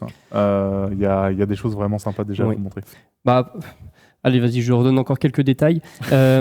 Sur l'autofollow, malheureusement, il y a certaines questions qui sont un peu compliquées à gérer. Donc, pour pouvoir autofollow quelqu'un, il faut que vous soyez dans la même sous-zone. Parce que si vous autofollow quelqu'un qui est à Brakmar alors que vous êtes à Suffoca, ça va faire n'importe quoi. Donc, il faudra vraiment être dans la même map. Et si l'un prend le zap, il faudra faire prendre le zap à tous les personnages, malheureusement. Parce qu'après, ça faisait beaucoup trop de cas particuliers. Même sur les Havresac, par exemple, aussi, où c'était compliqué de passer par les Havresac et tout ça. Donc, ce sera vraiment efficace. Une fois que vous arriverez dans la zone, vous pourrez faire bouger tout le monde. Mais par contre, quand vous passerez d'une zone à une autre, il faudra faire à chaque fois passer par le zap. Et l'autre point que je voulais dire, je ne sais plus. Bon, voilà. Il ne devait pas être si important. Non, il ne devait pas être si important. Ensuite, c'est aussi le moment où vous allez pouvoir commencer à tester l'autopilotage pour tous, parce que l'autopilotage avec l'arrivée du portage Unity, c'est quelque chose qu'on va rendre gratuit et accessible à tout le monde. Il y aura une news qui va en parler dans quelques semaines. Mais non, même pas en plus. Non, c'est bientôt. Mais en fait, dans la news, j'ai écrit un truc du genre je vous annonce une autre bonne nouvelle, mais je peux l'annoncer aujourd'hui. Du coup, elle sera plus d'actualité ma news. Mais grosso modo, l'autre bonne nouvelle, c'est que il y aura plus besoin non plus d'avoir de Montilly ou de monture pour faire de l'autopilotage. Il suffirait que vous soyez niveau 10 et que vous ayez un familier ou que vous n'ayez rien du tout, vous pourrez l'utiliser. Donc là aussi, ça facilitera beaucoup la progression au début. Donc c'est trop chiant quand tu avais un familier, tu te dis ah non, il faut que je change à chaque fois pour mettre un montilier pour l'autopilotage, c'est trop chiant. Enfin bref. C'est ça. Donc, autopilotage à pied, c'est une réalité. Pour les abonnés du niveau 10. Tout à fait, pour les abonnés. C'est les deux conditions pour accéder à l'autopilotage. Et du coup, toutes les options de multicompte aussi, elles sont accessibles niveau 10 parce que pareil, il faut avoir l'autopilotage et tout ça. C'est ça se base beaucoup sur l'autopilotage, du coup c'est quelque chose qui arrivera à ce moment-là. Vous aurez aussi, du coup, le 24 octobre, accès au changement de classe, sexe et de nom pour pouvoir tester tout ça, faire encore une fois différents skins beaucoup plus facilement parce que ce serait par exemple bien que le concours arrive à peu près à ce moment-là, mais bon, on verra. Et le tout dernier point, c'est l'UI des sorts. Ça, on va pouvoir vous en spoiler une petite partie juste après aussi, pour que vous puissiez jeter un œil. Mais l'UI des sorts, on est revenu sur pas mal de choses. De base, on voulait faire en sorte qu'elle soit dispo pour demain. Une vidéo, je crois, après. Ouais, il y a carrément une vidéo. Mais de base, on la voulait pour demain. C'est un peu tôt, donc elle devrait arriver autour du 24 octobre, normalement. Si, attends, avant que tu passes, je viens de penser, grâce à quelqu'un dans le chat, au dernier point que je voulais évoquer. Sur le monocompte, les options multicompte, elles seront aussi accessibles en monocompte. Donc, si par exemple vous êtes en groupe avec quelqu'un, vous pourrez l'auto-follow aussi. Il n'y a pas de restriction sur ça. Et par contre, l'option qu'on n'a pas mis, c'était sur les dialogues. C'est-à-dire qu'il faudra encore passer d'une fenêtre à l'autre les dialogues pour accepter tout ça. Tout à fait. En fait, il y a trop de conditions. Entre les comptes, il y a des quêtes qui sont parfois différentes sur les classes, il y a les conditions de niveau, etc. Donc, c'est le dernier point actuellement sur lequel le gameplay restera le même que celui qu'on connaît sur Flash. Sachant que sur le multi-compte, c'était un peu chiant au début de la bêta parce qu'il y avait pas forcément beaucoup de réponses qui étaient affichées sur les PNJ et du coup, il fallait scroll quand tu faisais Alt-Tab. Et du coup, il y a peut-être 3 semaines, un mois, on a augmenté du coup et maintenant il y a 5 ou 6 réponses de PNJ qui sont affichées, donc c'est beaucoup plus facile de faire switch de fenêtre pour pouvoir cliquer sur la bonne réponse. Pour l'autopilotage, je devance, mais ça fait partie de la news. Mais oui, il y aura des compensations pour ceux qui ont un autopilotage c'était le dernier point que sur leur perso, sur leur compte ou sur leur monture. Oui, ça en fait partie. Donc, on ne va pas vous donner tous les détails maintenant. Ça fait partie de la news. Donc, si vous vous posez la question de compensation par rapport à ceux qui ont acheté de l'autopilotage, oui, il y a des compensations qui font partie de tout ça. Et non, on n'est pas sur les bonbons parce que justement, on a rework les compensations. Oui. Mais ça fait pas partie de la news, on en parlera plus tard. Oui, on vous a tout précisé et le fonctionnement il va un peu modifier. Le live il sera trop long si on commence à en parler, mais on a tout précisé dans la news justement. Il y a un peu trop de choses qui se passent en ce moment finalement. Ouais, on a beaucoup de com à faire, donc on essaie un peu de les étaler, de prévoir en avance, mais c'est vrai que vous êtes un peu bombardé d'informations. C'est ça. Heureusement, malheureusement, on peut dire. Pour le moment, la dernière, mais c'est pas forcément la toute dernière match qu'il y aura de la bêta, mais c'est la dernière actuellement planifiée, c'est le 7 novembre avec les statistiques de fin de combat qui seront enfin complètes, les UI des caractéristiques qui seront revues et on a noté des bugs, honnêtement, c'est plus un exercice de style qu'autre chose parce qu'il y aura forcément beaucoup de debugs, mais ça en fait partie. Le 7 novembre, ça va être une grosse livraison côté debug. Et puis on va être sur le polish sur les dernières semaines. Notre but, ça va être d'essayer d'avoir la version la plus clean possible pour le lancement. Et du coup, pour les priorisations, comme on disait, donc les 3 interfaces qui ont été le plus remontées comme étant problématiques, c'est l'UI de sort qui arrivera donc le 24 octobre, les modifications sur la barre de sort qui arrivera demain et l'UI de caractéristiques qui arrivera le 7 novembre. Ouais. Et pour ceux qui ont vu passer du coup le devblog qu'on a mis hier, vendredi, sur les idoles, ça passe. Ouais, parce que hier c'était dimanche. C'est vrai qu'on ne travaillait pas techniquement. Non, clairement pas. Donc voilà. Pour ce qui est des idoles, c'est quelque chose qui va arriver durant la bêta pour les idoles de combat. Pour ceux qui l'ont vu, on a fait un gros sondage où on vous a proposé entre 3 et 8 idoles, je crois, pour ce mal, qui est un cas particulier. Au souhait de la communauté, c'était à vous vraiment de nous dire lesquels vous préfériez et lesquels vous vouliez voir arriver durant la bêta. De base, on voulait en livrer un petit peu plus tôt, ça va être un tout petit peu plus long à intégrer, donc on souhaite les mettre vers la deuxième partie de la phase 3 de la bêta. Donc là, on vous a mis ça du 24 à je crois qu'on en parle un peu plus tard après. C'est ça, on reviendra un petit peu dessus en détail. Pour ceux qui se posent que c'est les idoles, on a une slide où on présente ça dans une dizaine de minutes. Tout à fait. Peut-être 20 minutes, vu qu'on passe par slide. Mais du coup, voilà, au niveau des idoles, c'est quelque chose qui va arriver durant la bêta. C'est toujours important. Si on vous les livre toutes d'un coup, si on fait plusieurs batchs, il y a encore une formule à trouver, mais vu que c'est quelque chose de très récent dans la production, c'est normal. Pourquoi ne pas les mettre interchangeables en jeu ? Je réponds tout de suite à cette question-là, parce que j'ai un peu évoqué. C'est qu'en fait, là, on n'a pas produit 3 idoles par personnage. On a fait 3 fois juste la vue de devant. Maintenant, c'est pour ça qu'elles vont pas arriver tout de suite. Il faut faire le turn complet, c'est-à-dire les idoles sur toutes les vues. Et c'est pour ça qu'on ne peut pas mettre les 3, c'est qu'on doit encore les produire tout simplement. Après, on a quand même évoqué ça avec l'équipe d'animation, c'est qu'à terme, potentiellement, il y aura les 3. Et elles sont au choix des joueurs, etc., etc. Dans tous les cas, pour le moment, on vise le fait d'en livrer une pour toutes les classes. Bon. Les sorts. C'est bien de présenter tout ça, mais du coup, un peu d'exemple, ça serait quand même mieux. Alors, disclaimer, la vidéo qu'on va vous présenter, c'est pour vous présenter le 8 sorts. Il y a quelques bugs encore dessus, mais dans la logique globale, ça va être ça, quoi. Pour que vous ayez le contexte, vidéo tournée par un des devs il y a 2 heures, et on lui dit c'est vachement bien, viens, on la met dans la presse. Du coup, c'est pour vous présenter un petit peu la refonte qu'il y a de ce côté-là, parce que l'interface des sorts, vous avez principalement connu celle-là, avec en plus des affichages vertical pour ce qui était des variantes. On est revenu à une formule bien plus classique, bien plus proche de Flash au niveau de sa disposition, des informations, de leur accessibilité, etc. Et donc, ça permet encore une fois de vous montrer ça le plus tôt possible, de pouvoir voir un petit peu les retours qu'on a de ce côté-là, pour voir si on va dans la bonne direction ou non. Donc là, ce qu'il y a eu de modifié, c'est il y a eu un 3e affichage, le double colonne de Flash qui est revenu. Le fond des blocs de sorts a été retiré. Il y avait une couleur qui mettait pas forcément en avant le picto. Donc là, maintenant, c'est un fond uni comme ce qu'il y avait sur Flash pour qu'il ressorte un peu mieux.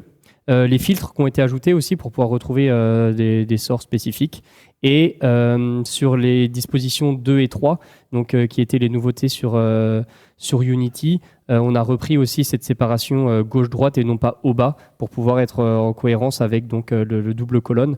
Donc là, ce qu'on voit sur la vidéo, là, par exemple, c'est qu'il y a bien une colonne gauche-droite, on choisit les variantes. On a quand même voulu garder cette option-là parce que pour les personnes qui veulent voir tous leurs sorts d'un coup, c'était intéressant quand même.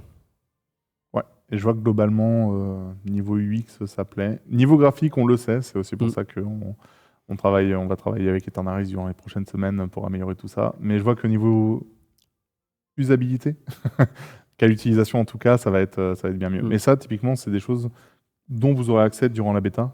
Pour l'interface des sorts, c'est le 24 octobre, si tout se passe bien, pour que vous puissiez vraiment jeter un œil et voir comment ça va se comporter à l'utilisation. Deuxième sujet, du coup, dont on a un tout petit peu parlé. Ici, pour les plus observateurs d'entre vous, je pense que vous verrez sur quelques lignes et potentiellement certains pictos des nouvelles options. J'ai fait des très belles animations pour vous les montrer. C'est du fondu. Hein. Mais du coup, ici, vous allez avoir donc 3 nouvelles, dont une ligne où actuellement, oui, c'est de la phrase de dev. Mais la deuxième, c'est pour suivre le chef de groupe ou ce genre de choses-là. Ces options, en fait, seront directement présentes sur l'icône de votre perso et vous pourrez du coup directement cliquer et le mettre. Par exemple, pour ce qui est de l'autofollow, paf, autre animation incroyable. Vous avez ici un nouveau picto avec les petites bottes à côté du perso pour pouvoir signifier le fait qu'il soit en train d'autofollow le chef de groupe. Et donc ça rend honnêtement le gameplay multi-compte beaucoup plus fluide, beaucoup plus agréable. C'est vraiment très très cool. Actuellement, c'est comme ça, on vous les présente comme ça, c'est un peu brut de décoffrage, à voir comment ça va évoluer en termes d'utilisation, d'accessibilité, etc. Pour le moment, c'est comme ça. Ces options sont ici. Il faudra voir si jamais ça change, on vous communiquera bien sûr les changements. Mais voilà actuellement la formule qu'on a en interne. Du coup, là, il y aura le picto pour le pied qui veut dire l'autofollow. Il y aura un auto-prêt et un auto-join. Tout à fait. Tout à fait. Et du coup, oui, je l'évoquais tout à l'heure, mais j'ai revu la question passée. Ça serait bien gardé d'une session à l'autre. Oui, et ça, c'est beau. Au niveau des idoles, justement, on revient un petit peu dans le détail pour ceux qui n'ont pas forcément vu la news, c'est qu'en fait actuellement on a un système d'animation qui font que vous avez fait des très beaux diagrammes et enchaînements d'animation pour vous présenter un petit peu le système qui existe actuellement sur Unity. L'idée au niveau des idoles, c'était de revoir les différentes idoles qu'on appelle nous RP, donc roleplay. C'est les idoles qu'ont les personnages en dehors des combats. Et en combat, de passer entre l'idol générique à une idol spécifique pour les persos entre chaque tour. C'est-à-dire que du coup, comme vous le voyez sur le CRA au tout début, il a vraiment son idol à lui, qui est avec l'arc et la flèche posés dessus, qui est son idol du coup de classe, et le fait ensuite de passer entre l'animation de sort et les idoles communes entre chaque. L'idol commune, honnêtement, si jamais vous jouez vite, vous la voyez pas. Mais oui, je suis d'accord avec vous, l'idol commune, c'est quelque chose qu'il faudrait qu'on adresse à terme. C'est pas quelque chose qui est plaisant actuellement sur le jeu. Mais par exemple, je peux donner un cas pratique de pourquoi on la garde. C'est que par exemple, si on faisait des idoles de Kra qui part non pas de l'idol commune, mais l'idol. Je suis en train de faire une imitation. Oui. Mais l'idol avec l'arc, c'est-à-dire qu'elle pourrait pas être utilisée par exemple dans un autre cas sur un monstre ou sur etc. Ouais. Donc là, le fait est qu'ils aient tous les points comme ça nous permet donc de pouvoir avoir une base commune sur toutes les animations, pouvoir les réutiliser dans certains cas ou des choses comme ça. C'est ça. Ça ne veut pas dire que ça n'est jamais amené à évoluer. Il faut qu'on voit comment bien bosser cette problématique d'idol commune. Mais oui, c'est quelque chose que j'aimerais bien adresser moi aussi dans les semaines, mois qui viennent, parce que ça améliorerait grandement l'agréabilité de jeu là-dessus. Peut-être, là, je suis en train de voir, peut-être qu'il y a une méprise dans ce qu'on voyait sur les retours. Peut-être que c'est pas le fait de repasser par une idol commune qui pose problème, mais c'est l'idol commune en elle-même avec les points de levée. Là, je vois certaines personnes qui disent qu'en fait, finalement, c'est pas dérangeant de repasser par une idol commune si c'est pas juste avec des points, mais juste avec les bras le long du corps, des choses comme ça. C'est exactement ça. Ah oui, complètement. Mais donc pour ça, finalement, ça peut être refait. Ça aussi, il faudra qu'on en reparle. C'est ce que j'entends sur le côté refait et polish. C'est que là, actuellement, on a cette idol commune où c'est une idol de boxeur qu'on n'aime pas. Avoir quelque chose d'un peu plus intéressant de ce côté-là, c'est faisable. Dans tous les cas, je pense qu'à terme, le mieux, ça resterait d'avoir quelque chose de spécifique aux classes. Mais on parle pas des mêmes temps de production ou des mêmes problématiques. Encore une fois, là-dessus, on veut pas vous faire de fausses promesses qu'on ne saurait tenir. Donc l'idol commune, il faut qu'on voit comment déjà l'améliorer, puis ensuite la changer complètement par la suite. Avant que tu passes à la suite, on a déjà analysé les résultats du sondage ce matin. Ouais. Il y a certaines classes qui sont vraiment avec des votes très tranchés. Donc sur celle-ci, on a déjà commencé à produire parce que même s'il y a beaucoup de votes, ça m'étonnerait qu'il y ait un retournement de situation d'un coup. Il y en a d'autres qui sont très serrés, vraiment, où il y a un partage quasi égal. Par exemple, sur Looper Mage, les 4 sont quasiment à égalité sur l'animation. Ouais. Et il y en a beaucoup qui ont remonté aussi certaines animations qui sont un peu... je vois que tu n'as pas de mots pour les qualifier. Voilà, il y a Louginac, le Forgelance et le Sadida sur lesquels on va repasser parce que même s'il y a une des idols qui ressort... elles font pas l'unanimité, donc il faut qu'on les retravaille un petit peu. Malheureusement, sur Louginac, on en parlait encore pas plus tard qu'il y a 1h30, c'est compliqué de lui trouver une identité forte d'idol, contrairement aux autres où le Yob, c'est assez facile d'imaginer avec son épée. Pareil pour Forgelance, le problème c'est qu'il a son état armé-désarmé, donc il faut réussir à trouver une idol qui corresponde avec ça. L'Helio, on l'a retravaillé un petit peu aussi, je ne l'ai pas mis dans la... Parce déjà parlé, les modifications vont être un peu moins grandes, mais oui. Et pareil pour le Sadida. Voilà. Ouais, donc là, même s'il y a certaines idols qui ont été plébiscitées, on va quand même un peu les retoucher. Par exemple, sur celle de l'Eka Flip, celle où il a toutes les cartes autour de lui, elle a beaucoup plu, il y a eu beaucoup de votes, mais on va un peu la retoucher parce que elle prend un peu trop de place derrière, et donc on va essayer un peu de la réduire pour que elle soit un peu moins dérangeante pour les personnes derrière. Et pareil, on va essayer d'un petit peu atténuer les idols, puisqu'il y avait beaucoup de personnes qui avaient peur que ça soit vraiment tape à l'œil. Ouais. Donc on va essayer un peu de les atténuer aussi. Voilà. Alors justement, en fait, il y en a 9 actuellement qu'on a validés en interne, où les résultats étaient bons et du coup, même nous, on était satisfaits de ce qu'on vous proposait. Il y en a 10 qu'on va retoucher. Je ne vais pas vous les faire toutes de tête, mais du coup, oui, le Steamer en fait partie, oui, le Panda en fait partie, le Zobal aussi, les Nutrof aussi. Je les ai plus toutes les autres. Mais du coup, oui, il y en a plus de la moitié, vu qu'on est à 10 sur 19, qui vont être touchés, sur lesquels on va repasser. Donc voilà. Oui, tout à fait. Ça fait déjà pas mal. Oui. Justement, pour terminer un peu sur les idols, pour vous présenter donc pour ceux qui ne l'ont pas vu, concrètement ce que c'était, pour ceux qui sont passés à côté du sondage et des informations. Les idols, ce qu'on appelle du coup RP, donc roleplay, sont celles que vous avez sur la gauche. Donc on souhaite en avoir plusieurs de différentes. Pas forcément par classe, mais juste déjà au moins 4 ou 5 idols de différentes sur l'entièreté des classes. Ça vous permettra déjà de les reconnaître bien plus facilement. Et sur la droite, vous avez des exemples qui étaient au vote de la communauté. Et donc là-dessus, comme je le disais, il y en a 9 actuellement qui sont validés. Et en interne, nous aussi, on les aime bien. Il y en a 10 sur lesquels on va continuer de repasser pour pouvoir les améliorer et avoir la bonne formule pour chaque. Tout à fait. Voilà. Et du coup, le truc, c'est qu'il y a encore d'autres modifications parce que... On arrive bientôt à la fin, vous inquiétez pas. Au début, les modifications, on a surtout parlé des modifications très techniques, très features. Oui. Très mécanique, gameplay, etc. Mais on n'a pas parlé trop côté direction artistique, personnages, etc. Au niveau des classes, il y a toutes ces classes-ci qui arrivent qui ont déjà été modifiés. Vous l'avez peut-être vu passer, il y a déjà des changelogs qui sont arrivés en bêta pour vous présenter donc les différentes modifications. Donc il y a eu Steamer, Forgelance, Zobal, Roublard, Yop, Eniripsa, Sadida, Ujinak, qui n'est pas Ujinal bien sûr, et Ozamodas qui ont déjà reçu leurs modifications. Donc on en parlait tout à l'heure avec justement Papineau, comme quoi l'Ujinac avait été retravaillé et que ça avait plutôt plu les modifications, qu'on avait encore quelques ajustements peut-être à faire. Mais du coup, il y avait une grosse passe à la fois de debug et à la fois d'équilibrage. Donc c'est pour ça, pour la fin d'année, pour le lancement des nouveaux serveurs, il y aura probablement un énorme changelog avec les modifications sur quasiment toutes les classes. Il n'y en a pas une seule qui ne va pas avoir de modifications, que ce soit plus petites ou plus grosses. Certaines qui vont prendre des nerfs, beaucoup qui vont prendre des ups quand même pour essayer un petit peu de les équilibrer. Donc il y en a certaines qui sont déjà passées comme on disait, et il y en a d'autres qui vont arriver. Donc Kra, Inutrof, Sacrieur et Pandawa qui arriveront demain. Ensuite l'avant-dernier batch ce sera Hypermash, Ram, Feka, Heliotrope le 15 octobre, et le 24 octobre ce sera les Kaflip et le Xelor. Donc pour rappel, en plus le Xelor il a des modifications qui sont je dirais un peu plus conséquentes, puisqu'il a des modifications de répartition de sorts. Il n'y aura pas une refonte totale du gameplay, mais des répartitions de sorts pour que la progression et le choix des variantes soit plus agréable. Complètement. Et du coup, c'est vraiment des modifications pour le Xelor qui sont beaucoup pour lui donner plus de sens dans son gameplay, etc. Tout n'est pas encore complètement arrêté chez nous.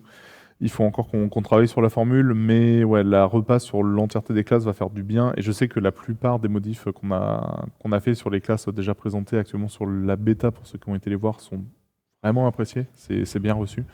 Donc là aussi, durant la bêta phase 3, n'hésitez pas à aller voir les différentes classes qui vont arriver chaque semaine, enfin même presque tous les 6-7 jours, pour constater les changements, les répartitions des sorts, des changements potentiellement sur des états importants ou ce genre de choses. Je fais un petit aparté sur le sujet. On n'a pas prévu de parler de DA, des classes et des items dans ce live-là. Il y en aura un prochain qui arrivera très bientôt, où on parlera en grande partie de ça justement, pour pouvoir faire un focus. Et là, du coup, on a focus plus sur les sujets du sondage et ce qui arrivera. Donc, si vous avez des questions sur ça, il faudra attendre le prochain live.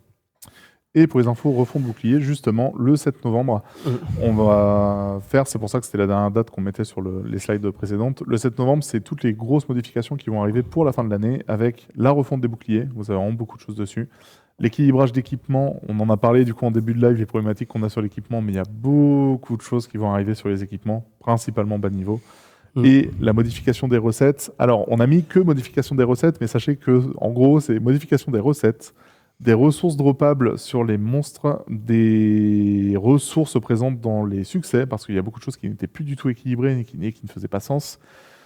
On est en train de repasser sur les 4 blobs du tour du monde parce qu'on n'en pouvait plus. On s'est lancé dedans, on pensait que c'était facile. C'était un enfer. À un moment, on a tout pété.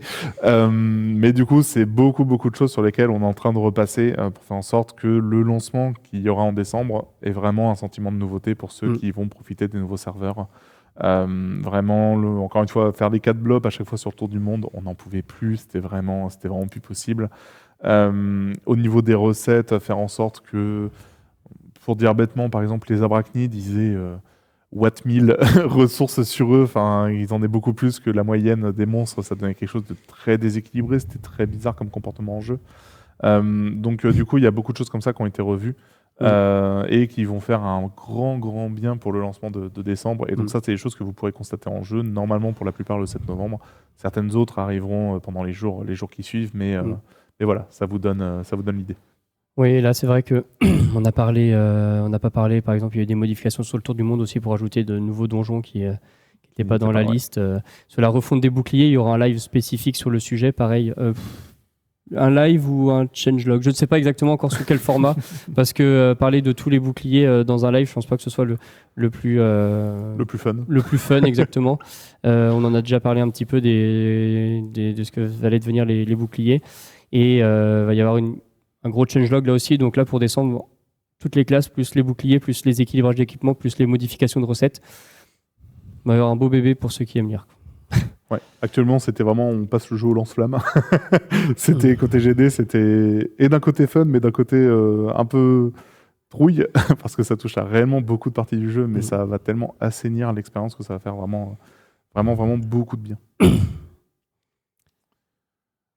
Eh bien, C'est déjà pas mal. Je suis en train de réfléchir, je regarde. Parce que, dernière slide, on est globalement sur une slide question-réponse.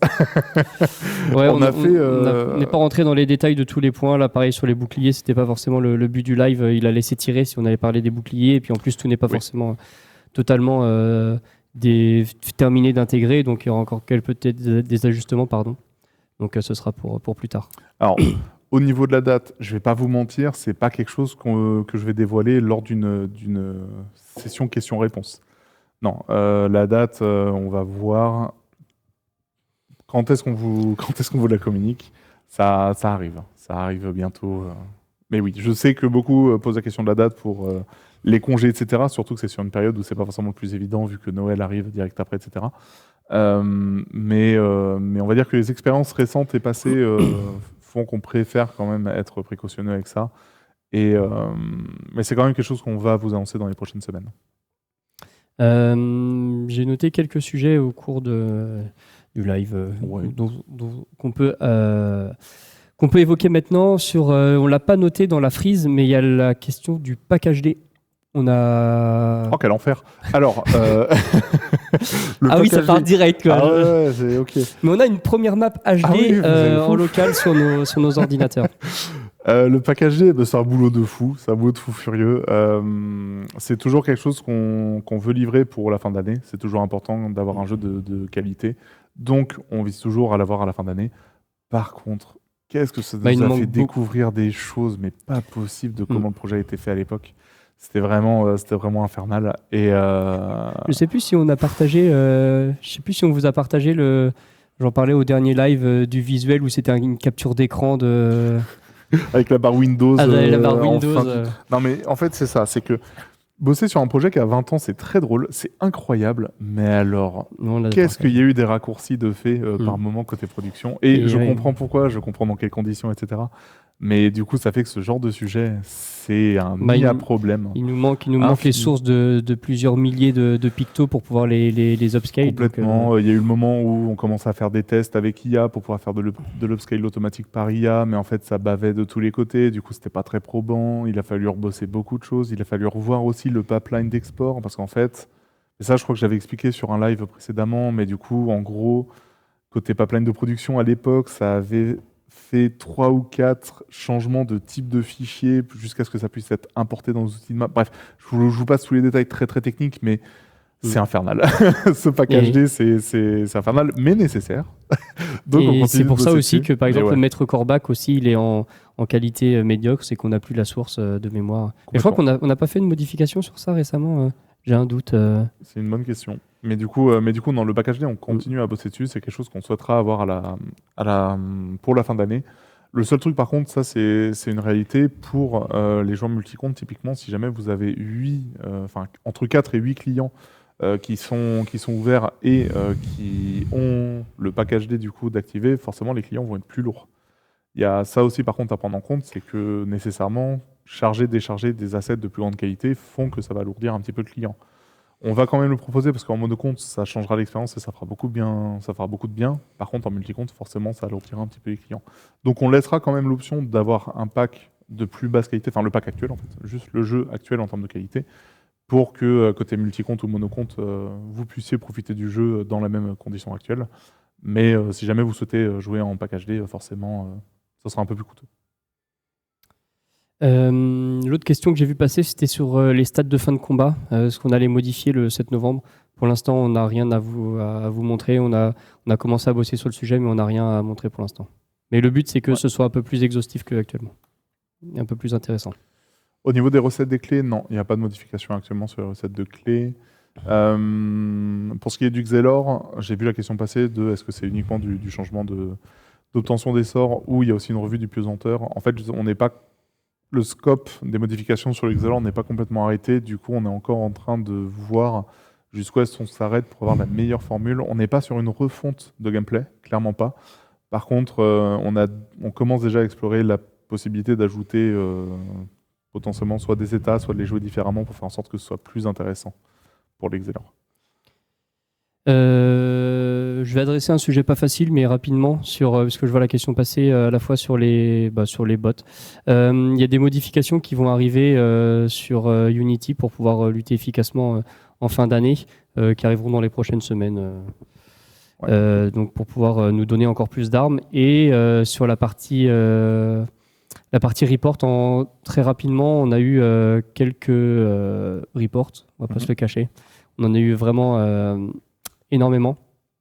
Les reports étaient globalement de qualité. Merci beaucoup à tous ceux qui ont pris le temps de report des personnes. On a eu quelques problèmes au lancement, notamment sur les personnages qui étaient déconnectés ou des choses comme ça. Mais ça nous a permis de pouvoir bannir beaucoup de personnes. Il y a certains signalements qui sont plus faciles que d'autres à traiter. Donc c'est normal qu'il y en a qui prennent plus de temps et d'autres qui sont beaucoup plus rapides. Merci aussi, bien sûr, un grand merci aux modérateurs qui prennent le temps de traiter tous ces signalements. Au niveau des bot colis, c'est quelque chose dont on discutait avec l'équipe data très récemment. Je veux vraiment faire une grosse passe dessus et automatiser le bannissement de ce côté-là, mais c'est pas quelque chose qu'on a eu le temps d'adresser pour le moment. Donc oui, je souhaite passer dessus. Je peux pas vous donner une date précisément pour quand est-ce qu'on fera une passe dessus, mais ouais. Le système de l'élevage, ça pareil, j'en ai reparlé avec et les chefs de projet Dofus et les GD. J'aimerais bien faire une mise à jour sur l'élevage l'année prochaine, mais le gros mais, parce que on vous connaît, c'est vraiment complexe comme système à toucher. L'élevage, c'est vraiment quelque chose de très particulier dans le jeu. Bon, déjà aussi parce que il concentre une très grosse partie de l'économie.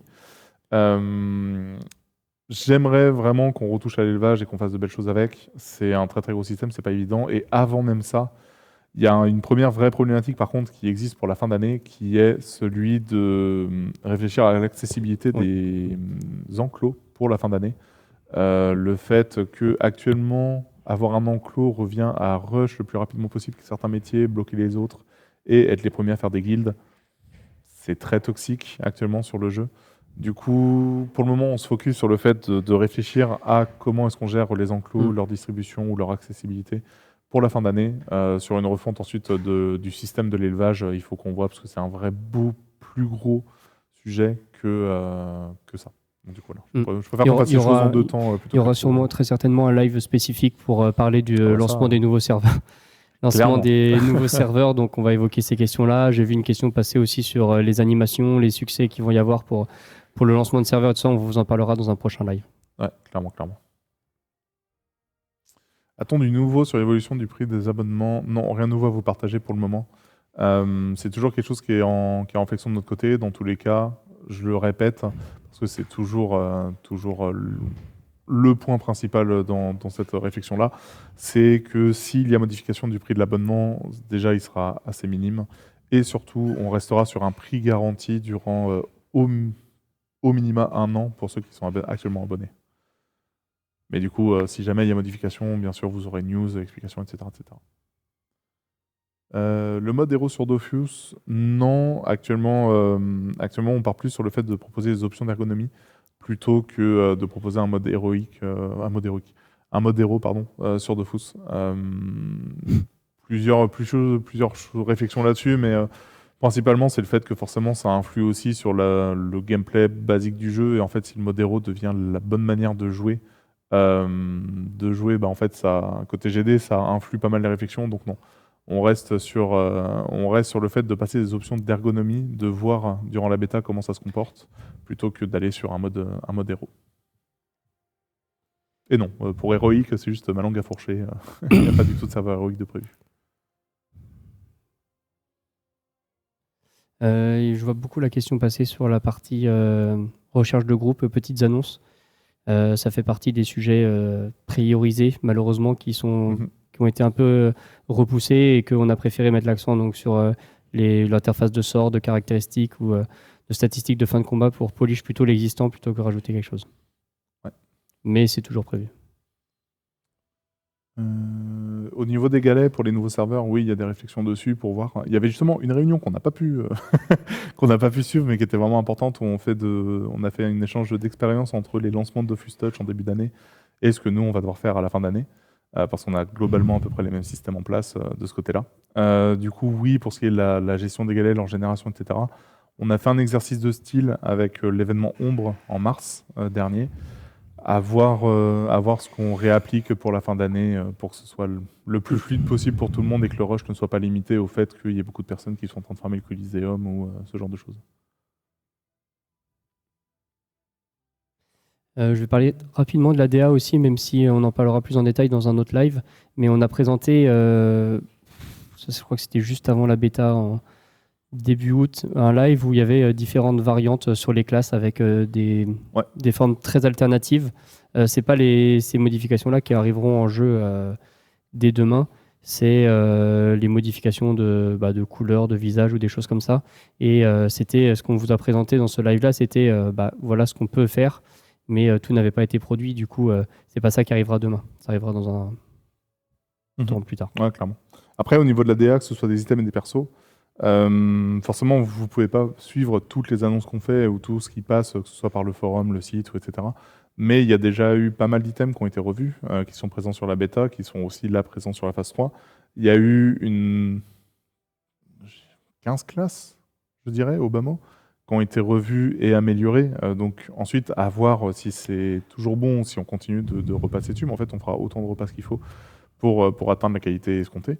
Mais du coup, il y a déjà beaucoup de modifications qui ont été faites. Mais forcément, si jamais vous n'êtes pas retourné sur la bêta ou aller voir les persos, vous n'avez pas vu des choses qui sont passées parce que, en fait, actuellement, on a passé vraiment énormément de modifications sur le jeu, sur la bêta, que ce soit au niveau des classes, des debugs, etc.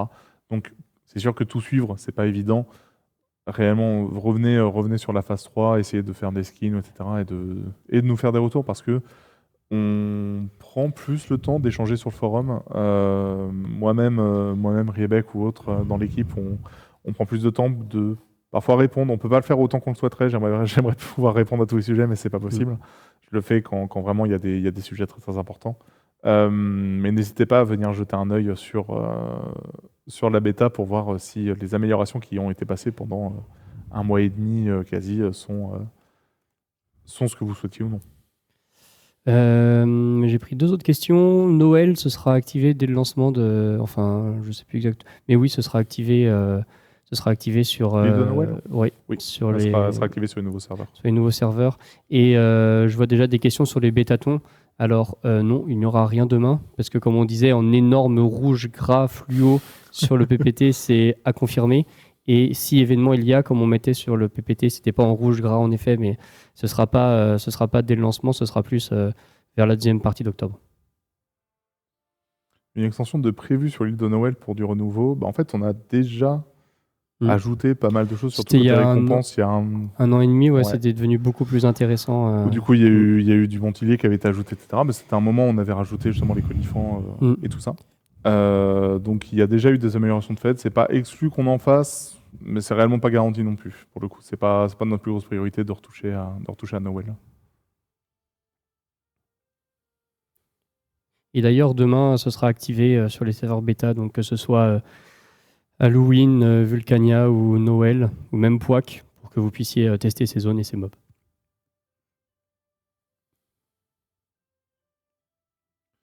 Un abonnement spécifique pour les multi-comptes, c'est à voir. Je peux pas le garantir. En fait, côté technique, avec la web, etc., ce serait un gros sujet à pousser. Pareil, ne jamais dire jamais. C'est pas du tout quelque chose qui est dans nos réflexions actuellement. Date des cadeaux en attente, vous allez bientôt avoir une news à ce sujet? En théorie.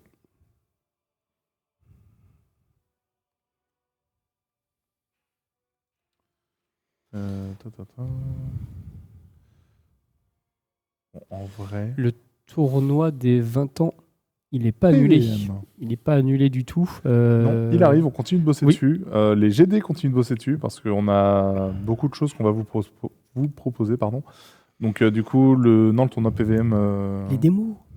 De faire des démos, mais oui. Mais je suis bête. Mais du coup, je réponds à des questions alors qu'on pourrait faire des démos de multi. Du coup, je continue la réponse. Non, c'est toujours prévu. Bien entendu, le tournoi des 20 ans, ce sera donc sur les serveurs bêta de Unity et vous aurez accès bien sûr à toutes les informations. Je crois que c'est dans une news spécifique sur le sujet où vous pourrez voir qu'est-ce qu'il va falloir faire et comment réussir à gagner. Limite, à tout moment, on fait la démo. Des nouvelles du dessus, casque Z-Event. Oui. Oui, soon. Oui, soon. Aussi, une autre news qui va encore bientôt arriver. Exactement. Non, mais en fait, des news, on n'en peut plus. On passe notre vie à faire des news. Mais oui, pour le casque The Event, il arrive vraiment très très prochainement. On a eu un peu de retard malheureusement en interne pour pouvoir le donner, le distribuer en temps et en heure, malheureusement. Mais oui, ça arrive dans les jours qui viennent.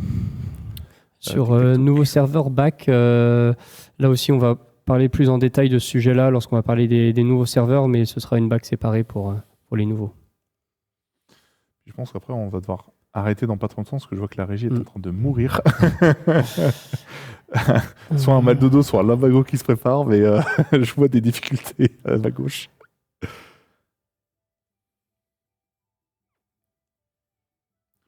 Je laisse prendre des questions, Yemek. Ouais, j'essaie de regarder. Oui, c'est bien demain le lancement de la phase 3. Oh mon Dieu, mes interfaces sont horribles. Les boubous, ça va donner quoi? Les boubous, ça va...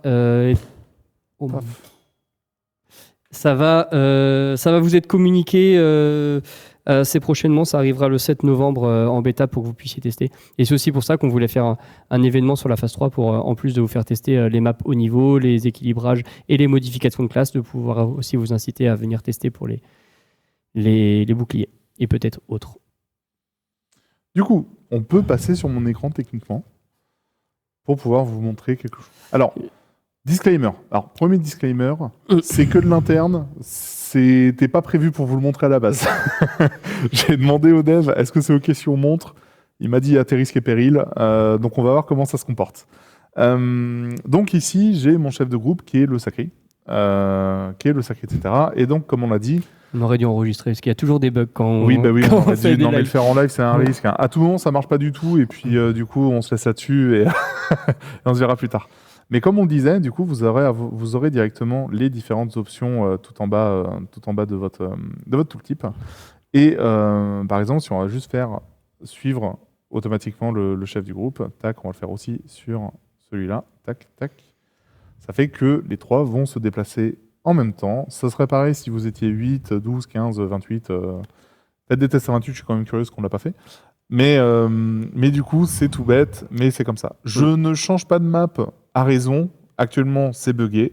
Je crois que j'en ai qu'un des deux qui me suit si je vais sur une map à côté. J'ai l'IOP quand même. C'est vrai qu'on n'a pas précisé, mais en plus, sur le multicompte, il y a une 5e option. Donc là, ça ne va pas être lié au groupe. Ça va être une petite modification qui peut faire plaisir à certaines personnes. C'est sur le picto du jeu Unity. Si vous voulez, soit vous afficherez le picto normal, soit au-dessus du picto, vous pourrez afficher un autre picto qui représentera la classe. Donc vous saurez sur quelle fenêtre correspond à quelle classe. Ouais.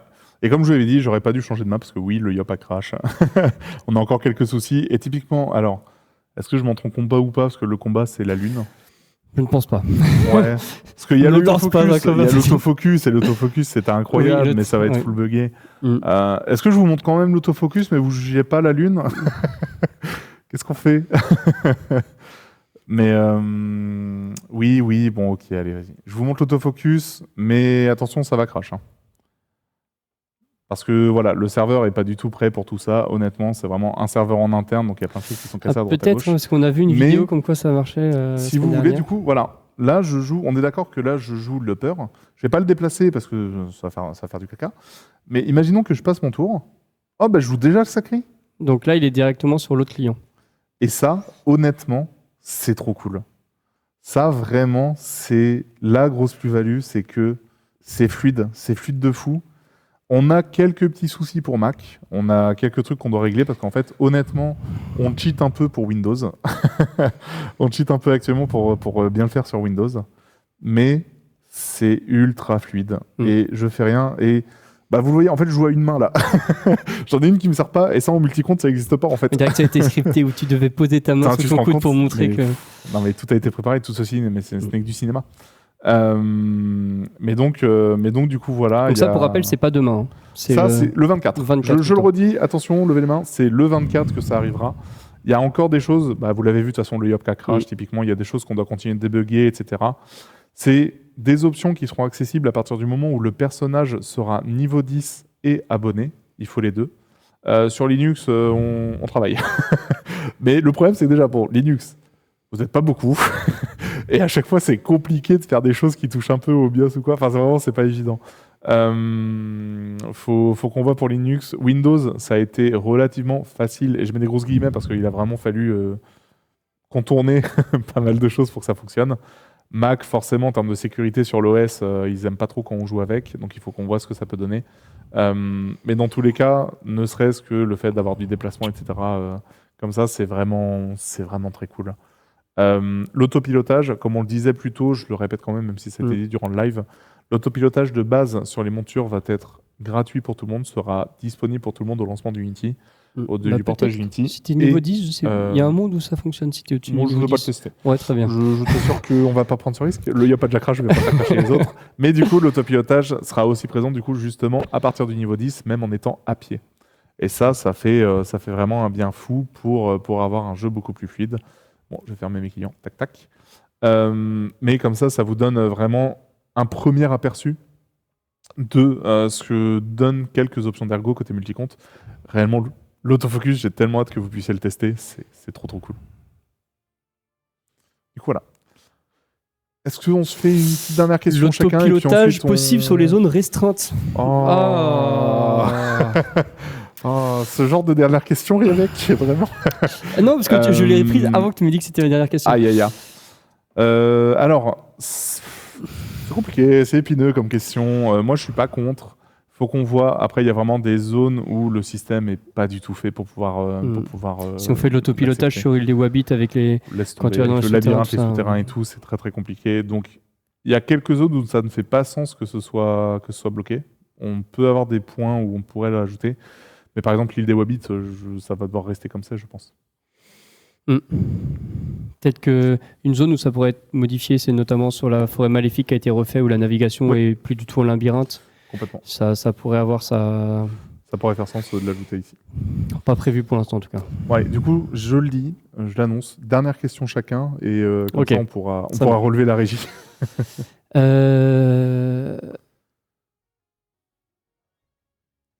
C'est vrai que c'est pas une question, c'est une remarque à voix haute.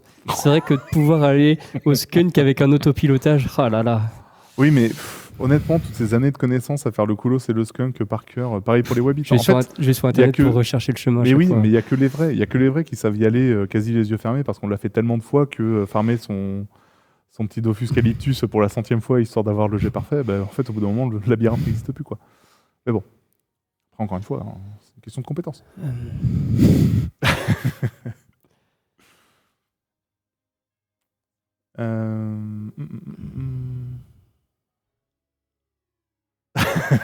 Bon, je vois que du coup le débat fait plus réagir que de poser des questions de ce côté-là.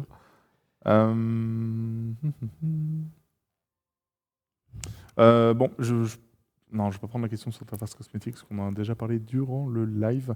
Refonte guild, oui, c'était quelque chose à la base qu'on voulait faire pour décembre. On l'a repoussé à l'année prochaine, malheureusement, parce que juste trop de choses à faire avec le lancement de fin d'année, la bêta, etc. Et passer une refonte de guild maintenant, ça manque d'intérêt par rapport aux priorités du projet.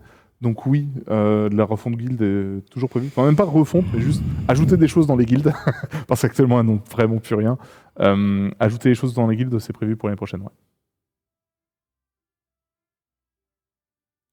Et de ton côté, Riabec? Oui. Je regarde. Pas évident, il y en a certaines, je pourrais en reprendre certaines qu'on a déjà répondu, mais...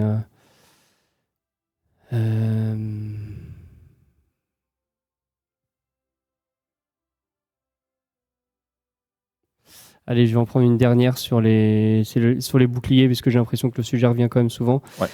On va en parler plus tard, mais pour que vous sachiez, en effet, du coup, il est prévu qu'il y ait des migrations, donc ce sera sur le même fonctionnement que sur les armes légendaires en juin dernier. Ouais. C'était en juin dernier, j'ai l'impression que c'était il y a beaucoup plus longtemps. Mais oui, c'était en juin dernier où il y avait ce nouvel outil de migration, sachant que...